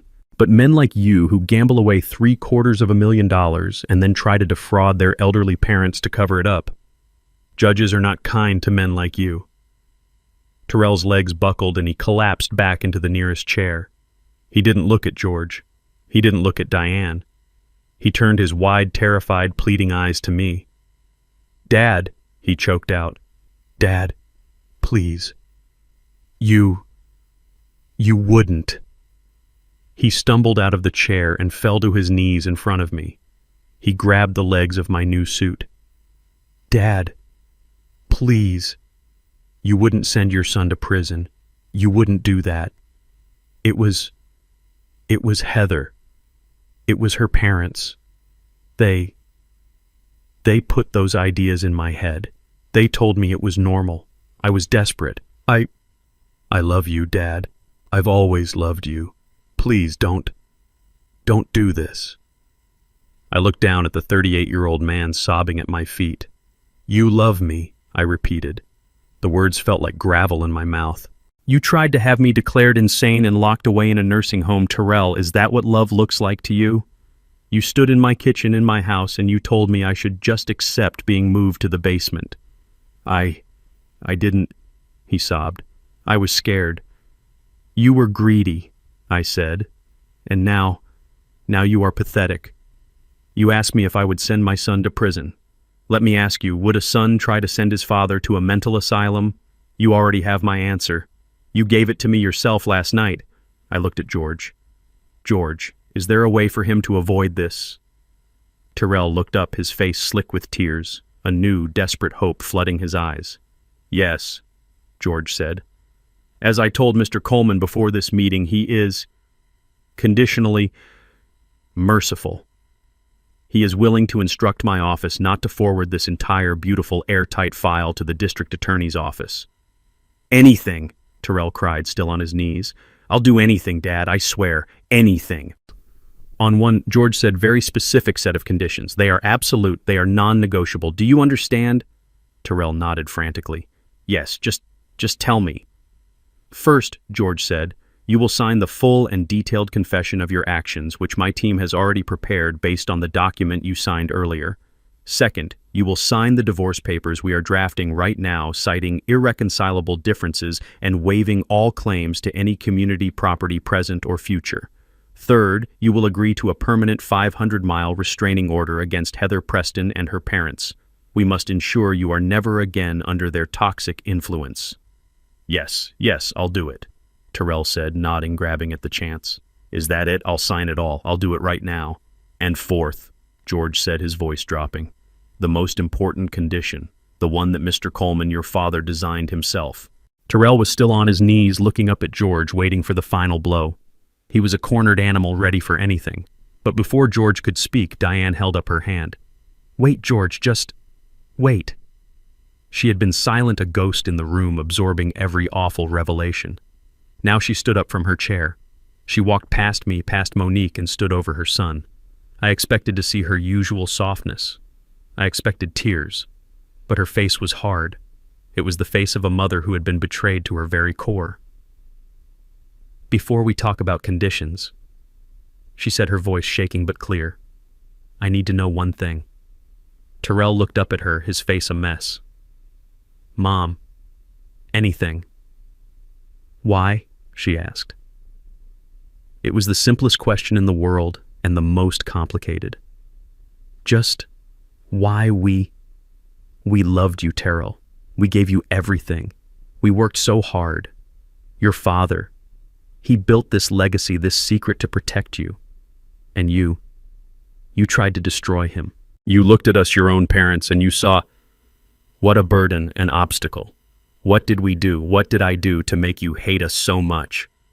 This question was more devastating than any legal threat. This was his mother asking him how he had become a monster. Terrell couldn't answer. He just broke. He buried his face in his hands, and his sobs echoed in the silent, expensive room. I don't hate you, he choked out, his voice muffled. I don't. I just... You just what? Diane demanded. What was more important than us? He looked up, and the truth, the ugly, pathetic truth, finally came pouring out of him. I was ashamed, he yelled, the words ripping from his throat. I was always ashamed. I frowned. Ashamed of what? We gave you a good home. We gave you an education. You don't get it, he cried, looking at me. You never got it. I grew up in that simple house, that humble house. I went to the state university while all my friends went to Yale and Harvard. You were an architect, Dad, but you drove a 10-year-old Honda and fixed your own roof. Mom, you were a homemaker, but you cut coupons and shopped at discount stores. You called it frugal. You called it valuing labor. He laughed that broken, terrible laugh again. You know what they called it, my friends? They called it poor. They called it cheap. So you were ashamed of us, I said. It wasn't a question. And then he continued, ignoring me. I met Heather and her family, Richard, Barbara. They had things. They didn't just have money, they had class. They talked about summers in the Hamptons, skiing in Gestad clubs that I didn't even know existed.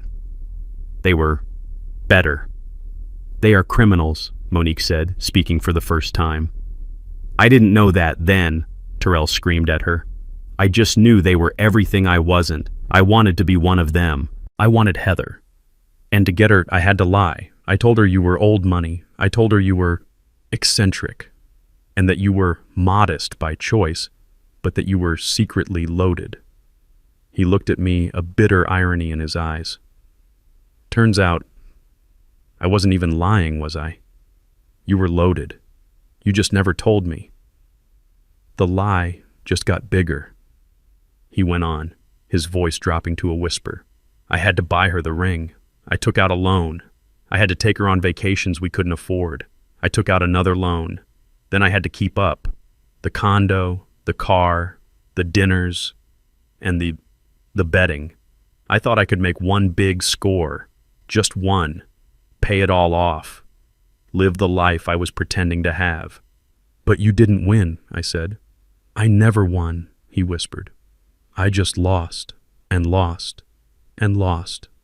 So you came for us, Diane said, her voice flat. When your lies ran out, you came for us. Terrell nodded, his shoulders slumping in total defeat. Heather's parents were coming to town. They wanted to see the estate. They wanted to meet the eccentric parents. I was trapped. I knew the moment they saw the house, the moment they met you. The jig was up.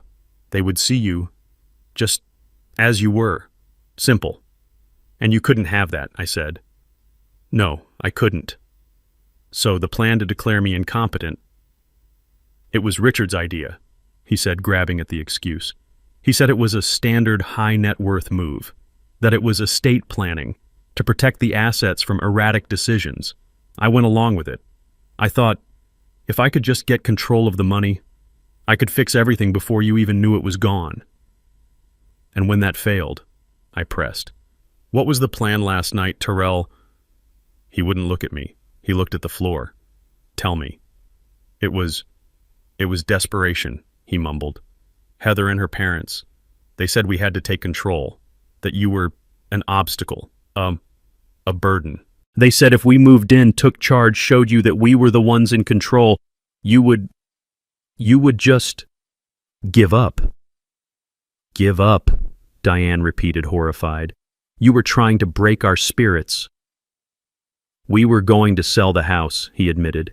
Use the money to pay off the immediate debts, move you and Dad into a nice facility, a really high-end one. We thought you'd be happier there, with people your own age. A facility, I said. You were going to sell our home, the home I built, and use the money to pay your gambling debts, all while locking us away in a nursing home. He stammered. You were ashamed of us, Terrell. I said, the final cold truth settling over us. You were ashamed of our simple life.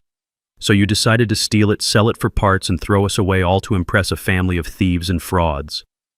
He had no answer. He just knelt there, the full, ugly, pathetic truth of his life exposed. He was a weak man, a gambler, and a liar who had tried to destroy his own parents out of shame. Terrell's confession hung in the air, thick and toxic.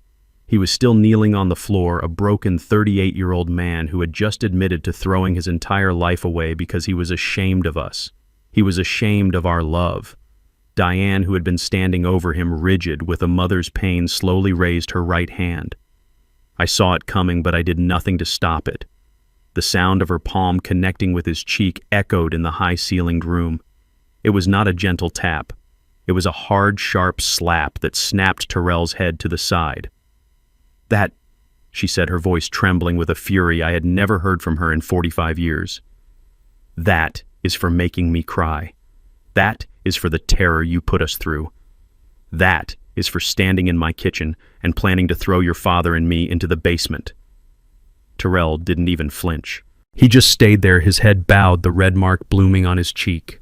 I thought that was it. I thought that was her final judgment. But then she did something that shattered my own resolve. She let out a great, shuddering sob, and she knelt on the floor in front of him. She pulled his head to her chest and wrapped her arms around him, holding him as he sobbed. And this, she cried, her tears falling into his hair. This is because you are still my son. You are my son, and you are a fool. A terrible, terrible fool, but you are still my son. Terrell's composure, the last of his pathetic defenses, completely shattered. He howled. It was a sound of pure, bottomless grief. He clung to his mother, his face buried in her shoulder, and they knelt there together, two halves of a broken heart, crying for the family that he had just destroyed. Monique turned her back, walking to the window to give them a moment of privacy. George looked at me, his face impassive, but his eyes said, "What now, Louis?" I let them cry for a full minute. I let the poison out, but this was not the end. This was the beginning of the consequences. I walked over to them. "Diane?" I said, my voice firm but not unkind. "That's enough." I placed my hand on her shoulder. She looked up at me, her face a mask of tears. "George, Monique," I said, "please give us a moment. My wife, my son, and me." George nodded. He and Monique quickly and quietly left the conference room, closing the heavy door behind them, leaving the three of us alone. I looked at Terrell, who was still kneeling, and at Diane, who was sitting on the floor beside him. "Get up, Terrell," I commanded. He sniffled, wiping his nose on the sleeve of his expensive rumpled suit. He looked like a disobedient child. "Dad, Get up." He slowly, painfully pushed himself to his feet. He stood before me, his head bowed, his shoulders slumped. "You have two paths," I said, my voice cold and hard. "I need you to listen very carefully. George and I have prepared a file. It contains the bank records, the testimony from the bank manager, the audio recordings of your Plan B conversation, and the signed confession that you and your criminal in-laws just gave us. It is enough to send you, Heather, and both her parents to prison for a very long time. That is path A. You and I and your mother never speak again." Terrell's eyes widened in raw terror. "Dad, no, you said there were conditions." "I did," I said.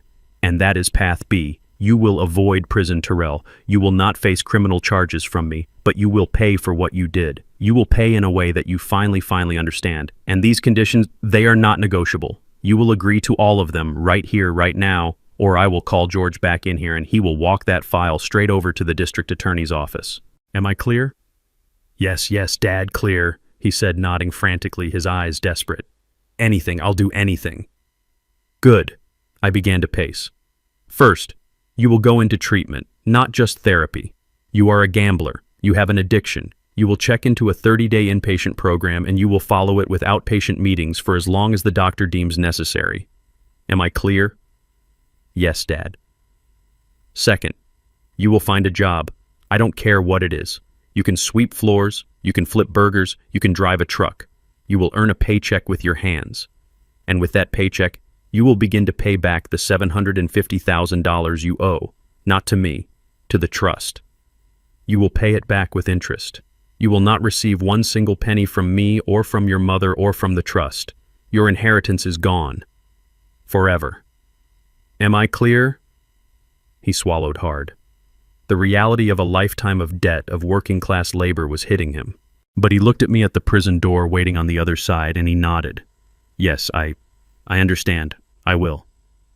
Third, the Prestons, Heather, her entire family. You are done with them. George is drafting the divorce papers as we speak. You will sign them. You will file a permanent 500-mile restraining order against all three of them. You will never see them, speak to them, or contact them in any way for the rest of your life. They are poison, Terrell. They poisoned you and you let them. That ends today. Am I clear?" He didn't hesitate. "Yes, clear. It's over. I know." "Good," I said. I stopped pacing and stood in front of him. "And fourth, you will accept your punishment." Terrell looked at me, his eyes full of fear. Punishment, I thought. The job, the debt, that's not punishment, son. That's just being a responsible adult. That's just cleaning up your own mess. No, I mean a real punishment, a consequence, a daily reminder of what you did, of who you were willing to become. What is it?" he whispered. I let the silence sit for a moment. I looked at Diane. She nodded at me, her face still stained with tears, but her eyes were firm. She was with me. "You're going to come home," I said. Terrell's face flooded with a relief so profound he almost collapsed. "Home. Oh, Dad, thank you. Thank you." "Don't thank me yet." I cut him off. "You are not coming home as our son. You are coming home as our tenant. Monique is the new owner of the property. She will be your landlady. I can pay rent, he stammered. With my new job. Oh, you'll pay rent, I said, but not in money. You'll pay it in sweat. You are going to live in the basement. His face froze. The basement. The guest room. The one in the basement. The one you and your wife so generously selected for me and your mother. That will be your new home. It's comfortable. It's convenient. It's close to the laundry room.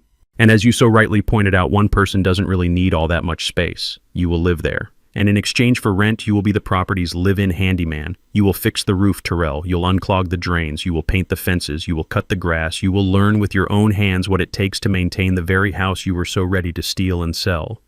You will do that every day until you have paid your debt not just to the trust, but to this family. Do you accept these conditions? He stared at me, the full weight of his humiliation, his fall from grace crashing down on him. He had gone from a $35 million heir to a broke, divorced gambler sentenced to live in his parents' basement as a handyman. It was as I had intended, a fate worse than prison. It was justice. He looked at his mother. He looked at me. And he gave a single, slow, defeated nod. Yes, Dad, he whispered. I accept. 1 month later, the house at 124 Willow Creek was no longer the same. It was lighter. The oppressive, suffocating tension that had defined our lives for the past few years was gone, replaced by something I hadn't realized. I'd missed the sounds of a normal, happy home. Monique and her husband, David, a kind and steady man who worked as a high school physics teacher, had moved in 2 weeks after that day at George's office. They took the 2 guest rooms on the second floor. Monique, it turned out, was 6 months pregnant, a fact she had been afraid to share with anyone in the midst of the family chaos. The moment Diane found out, she transformed. The haunted, betrayed woman who had walked out of George's office disappeared, and the mother I had married returned. Her grief over Terrell's betrayal was channeled into a new, fierce purpose, preparing for her grandnephew. The house, which had been silent for so long, was now filled with the sounds of Diane and Monique laughing in the kitchen, arguing over paint swatches for the nursery and baking. God, I had missed the smell of Diane's baking. She hadn't baked for pleasure in years. Now the house constantly smelled of cinnamon vanilla and apple pie. Diane and I were back in our master bedroom, our sanctuary. Life was settling into a new rhythm, a better rhythm. Monique and David insisted on paying for groceries. David, it turned out, was a fantastic gardener and spent his weekends reclaiming the backyard from the weeds. We were a family, a different one than I had planned, but a real one. And then there was Terrell. Terrell lived in the basement. He had returned from the 30-day inpatient gambling addiction program just last week. He looked thin. The arrogance that had defined him for so long was gone, stripped away, leaving behind a hollow-eyed, quiet man I barely recognized. He had kept his word. He had gotten a job. He was stocking shelves and mixing paint at the local Ace hardware store. Every evening at exactly 6:15, I would hear the side door open and close. I would watch from the kitchen window as my son, my 38-year-old son, walked across the yard to the basement entrance. He was no longer the man in the sharp navy suit. He came home covered in a fine layer of drywall dust, his hair matted with sweat, his fingernails permanently stained with grease and paint. He looked exhausted. He looked broken, but he also looked real. He did not join us for dinner. That was part of the arrangement. His meals were his own responsibility. He ate alone in his basement room. He was a tenant, a handyman.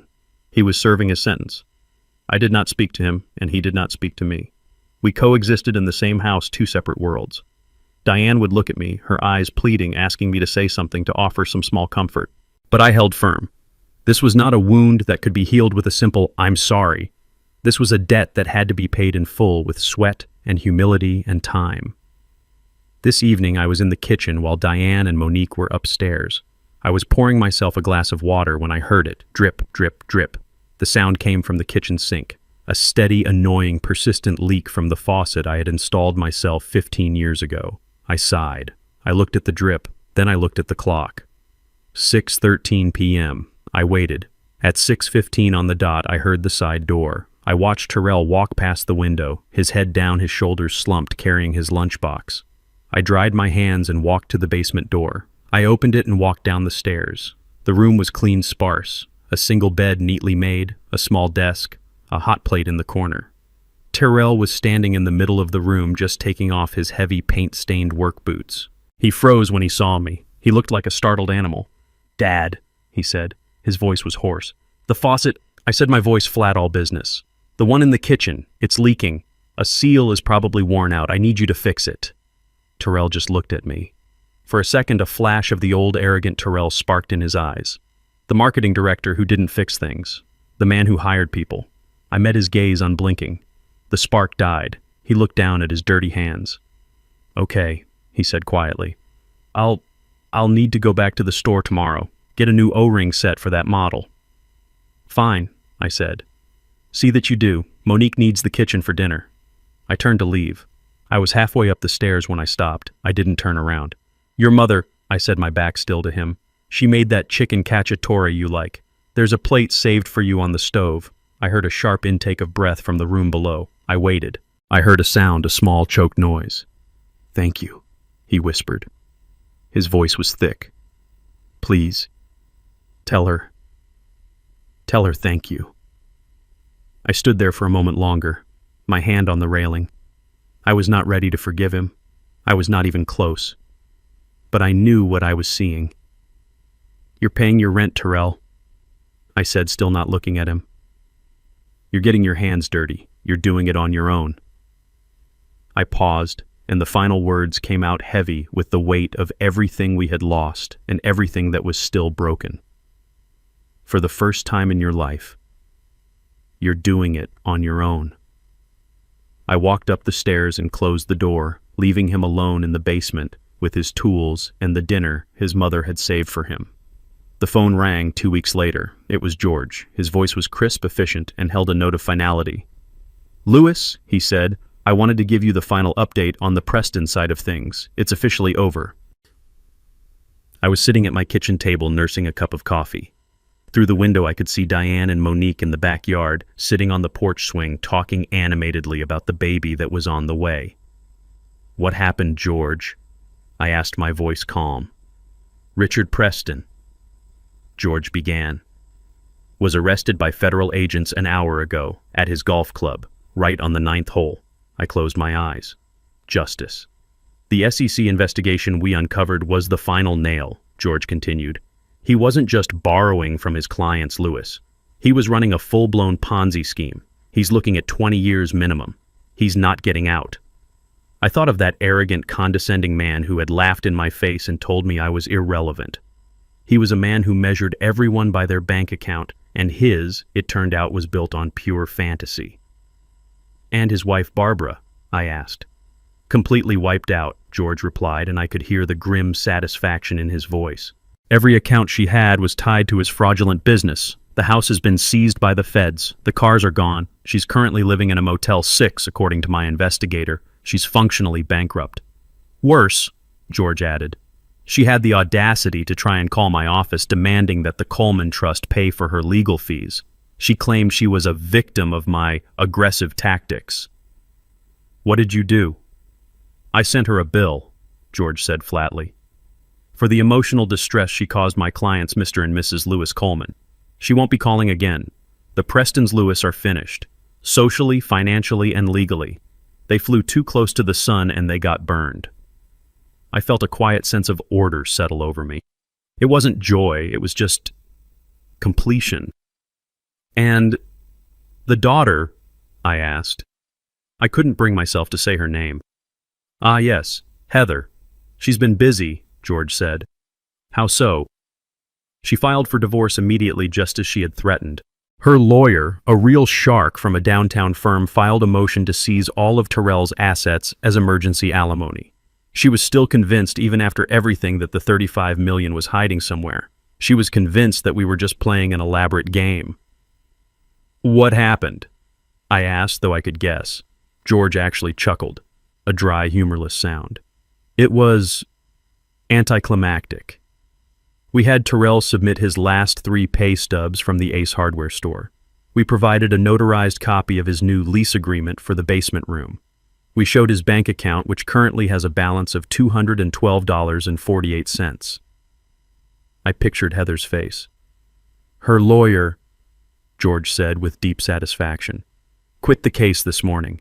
He cited non-payment of services. It seems Heather couldn't afford her own shark. She has no job, no skills, and her parents' credit cards are now just useless pieces of plastic. She gets nothing. So she's left with nothing. She is left with exactly what she brought into this family, George confirmed. A bad attitude and a lot of expensive, out-of-style clothes. There was a pause. Don't feel too sorry for her, though, George added. My investigator did one last follow-up purely out of professional curiosity. She's already back on the market. She was spotted last night at a gala at the art museum trying to talk to a 90-year-old oil baron. She's hunting for her next victim. I shook my head, a small bitter smile playing on my lips. Some people never learn, George. No, Louis, he replied. They don't, but we do. And Terrell is learning. That, I think, is what matters. His words hung in the air. So, George asked, his voice softening, all business concluded. That's the end of it. The Prestons are gone. Heather is gone. Terrell is paying his dues. The last question is, are you happy, Louis? After all this, was it worth it? I didn't answer right away. My gaze drifted back out the window. Diane and Monique were still on the porch swing laughing. In the yard, I could see David, Monique's husband, standing next to our old, stubborn riding lawnmower, and next to him was Terrell. He was covered in grease. His hands were black. He had the mower's engine cover open, and he and David were looking inside. David was pointing at something. Terrell listened. He nodded. He wasn't the slick marketing director. He wasn't the arrogant, defeated son. He was just a man learning how to fix something. He was learning how to do the work I had always done. I watched as Terrell finally pulled the starter cord. The engine sputtered, choked, and then roared to life. He got on the seat, put it in gear, and slowly, carefully cut the first straight line across the grass. I turned back to the phone. Happy is a complicated word, George, I said. I'm not happy that my son is a broken man. I'm not happy that I had to destroy his life in order to save it. But, George prompted gently, but, I said, my voice thick. I look out my window and I see my wife smiling for the first time in years. I see my niece, who is more of a daughter to me than my son ever was, safe and secure in my home. I hear laughter here again. I watch Terrell make another pass on the mower, his face set in concentration. And I see a man out there on the lawn. I finished. A man who might one day be worth something. I'm not happy, George, but I'm at peace. And for the first time in a very long time, I'm getting there. I'm getting closer. Thanks to you. That's all I needed to hear, Louis. Take care of that family. I will, I said. The real one. I hung up the phone. 6 months had passed since the day in George's office. 6 months since the old toxic order of my family had shattered. Winter had come and gone, and now a cool spring evening was settling over the house. Sunday dinner at 124 Willow Creek had once been a performance. A tense, quiet affair where Diane and I tried to pretend and Terrell and Heather pretended right back, all of us choking on unspoken resentments and lies. But this was different. The table was set for 5. The air in the dining room wasn't heavy. It was light. It smelled like Diane's roasted chicken and the lemon pound cake Monique had baked. David, Monique's husband, was telling a funny story about a student in his physics class who tried to argue that gravity was optional. Diane was laughing, a real deep laugh that I hadn't heard in years. She and Monique were sitting close together. Monique was 8 months pregnant now, glowing and full of life, and Diane fussed over her constantly, her grief over Terrell's betrayal channeled into this new, fierce purpose. I'm telling you, Diane Gray is too sophisticated, Monique said, pointing with her fork. Nonsense, Diane countered, her eyes sparkling. Gray is calming. We can add accents. Yellow ducks. It will be beautiful. We don't want the baby to be overstimulated, do we? They looked happy. My wife, who had been a ghost in her own home, was alive again. She had a purpose. She was going to be a grandmother in all but blood. And at the far end of the table, sitting in the chair that Richard Preston had once tried to claim, was Terrell. He was quiet. He ate his food, his eyes on his plate. He had been living in the basement for 6 months, working at the hardware store for 5. He looked different. The arrogance that had defined him for so long was gone, stripped away, leaving behind a hollow-eyed, quiet man. His hands His hands told the story. They were no longer the soft hands of a marketing director. They were rough. The knuckles were calloused, the fingernails clean but permanently stained around the edges. They were the hands of a man who worked. He didn't join us for dinner every night. But Sunday was becoming a tradition. It was Monique who had insisted. He's part of the household, Uncle Louis. He does the work. He should eat with the family. He listened. He didn't interrupt. He didn't boast. He didn't pretend. He was just there. "Terrell," David said, pulling him into the conversation. "That fix you did on the attic insulation, brilliant. Our room is 10 degrees warmer." Terrell looked up, surprised to be addressed. "Oh, it was just some fiberglass batting. The old stuff was compressed. I saw a draft by the north-facing eave." "Well, whatever it was," Monique smiled at him. "It worked. Thank you." Terrell just nodded, a slight flush rising on his neck. "You're welcome." He went back to his chicken. He wasn't the center of attention. He wasn't the heir apparent. He was just the man who lived in the basement, the man who fixed things. And for the first time, it seemed like that was enough.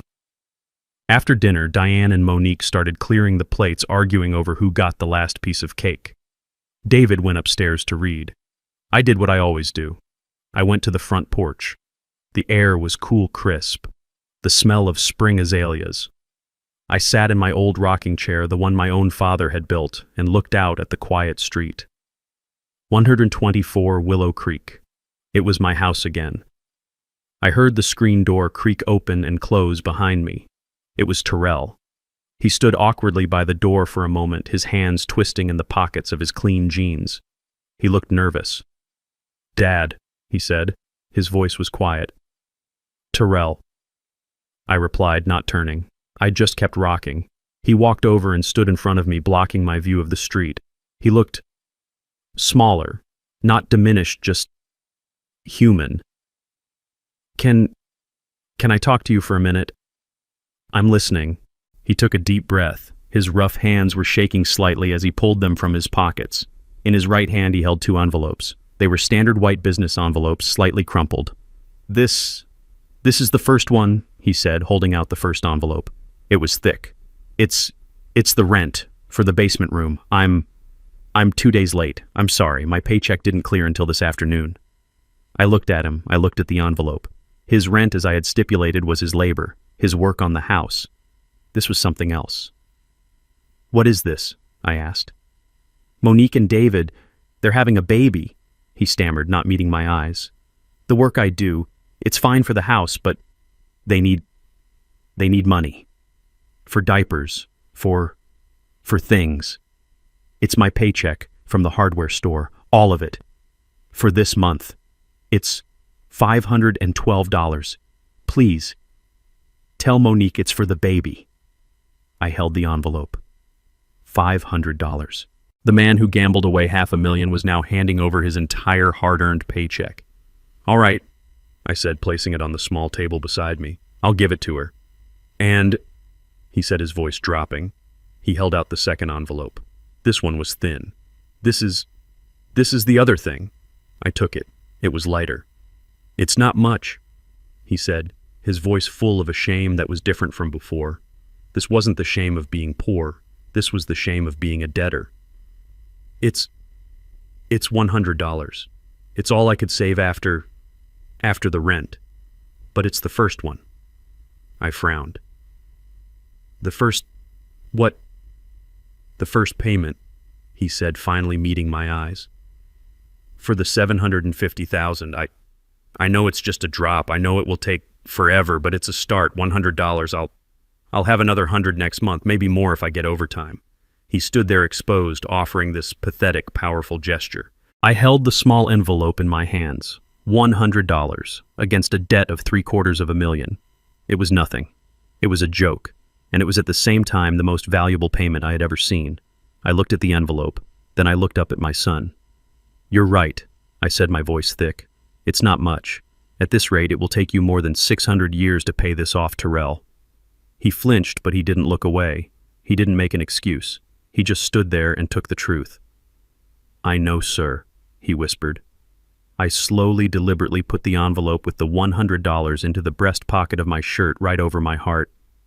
"All right," I said, patting the pocket. "One payment down, a lot more to go." A single tear escaped his eye and rolled down his cheek. He wiped it away angrily with the back of his rough hand. "Yes, sir." He stood there for another moment. "The faucet, in the kitchen, I fixed it. It won't drip anymore." "Good," I replied. "That's good work." He nodded as if he had just been given the greatest compliment of his life. "Good night, Dad." "Good night, son." He turned and walked back to the basement door, his shoulders straight. I sat there on the porch for a long time, rocking back and forth in my father's chair. I heard the faint sounds of Diane and Monique laughing as they washed the dishes. I heard the distant sound of the city. I felt the crisp spring air on my face. George had asked me if I was happy. No, I wasn't happy. Happiness was too simple a word. I had lost my son, the brilliant, arrogant, weak, lying marketing director. That son was gone forever. I had been forced to destroy him. But as I sat there in the dark, my hand resting on my chest, feeling the small crin-clad envelope in my pocket, I realized that in the wreckage I had found something else. I had found a man who was paying his debts, a man who fixed what was broken, a man who was learning the hard way how to build a life instead of just buying one. I had lost the son I thought I wanted, but I had finally found the man I had always needed him to be. I closed my eyes. The house was quiet. The war was over, and for the first time in my 69 years, my world was finally truly in order. I was at peace. Here is the lesson we can all take from this story. This story teaches us a powerful lesson about the difference between price and value. Terrell and the Prestons were obsessed with the price of everything: the house, the cars, the status, but they understood the value of nothing. They mistook Lewis's humility for weakness and his simplicity for poverty. But true wealth isn't about what you can show off. It's about the character you build in private, the integrity you maintain under pressure, and the peace you find in an honest life. Respect, loyalty, and dignity are the only assets that can never be faked, forfeited, or gambled away. What did you think of Terrell's path to redemption? And who do you think was the real villain in this story? Let me know your thoughts in the comments below. And if you liked this story and want to hear more, please remember to like and subscribe.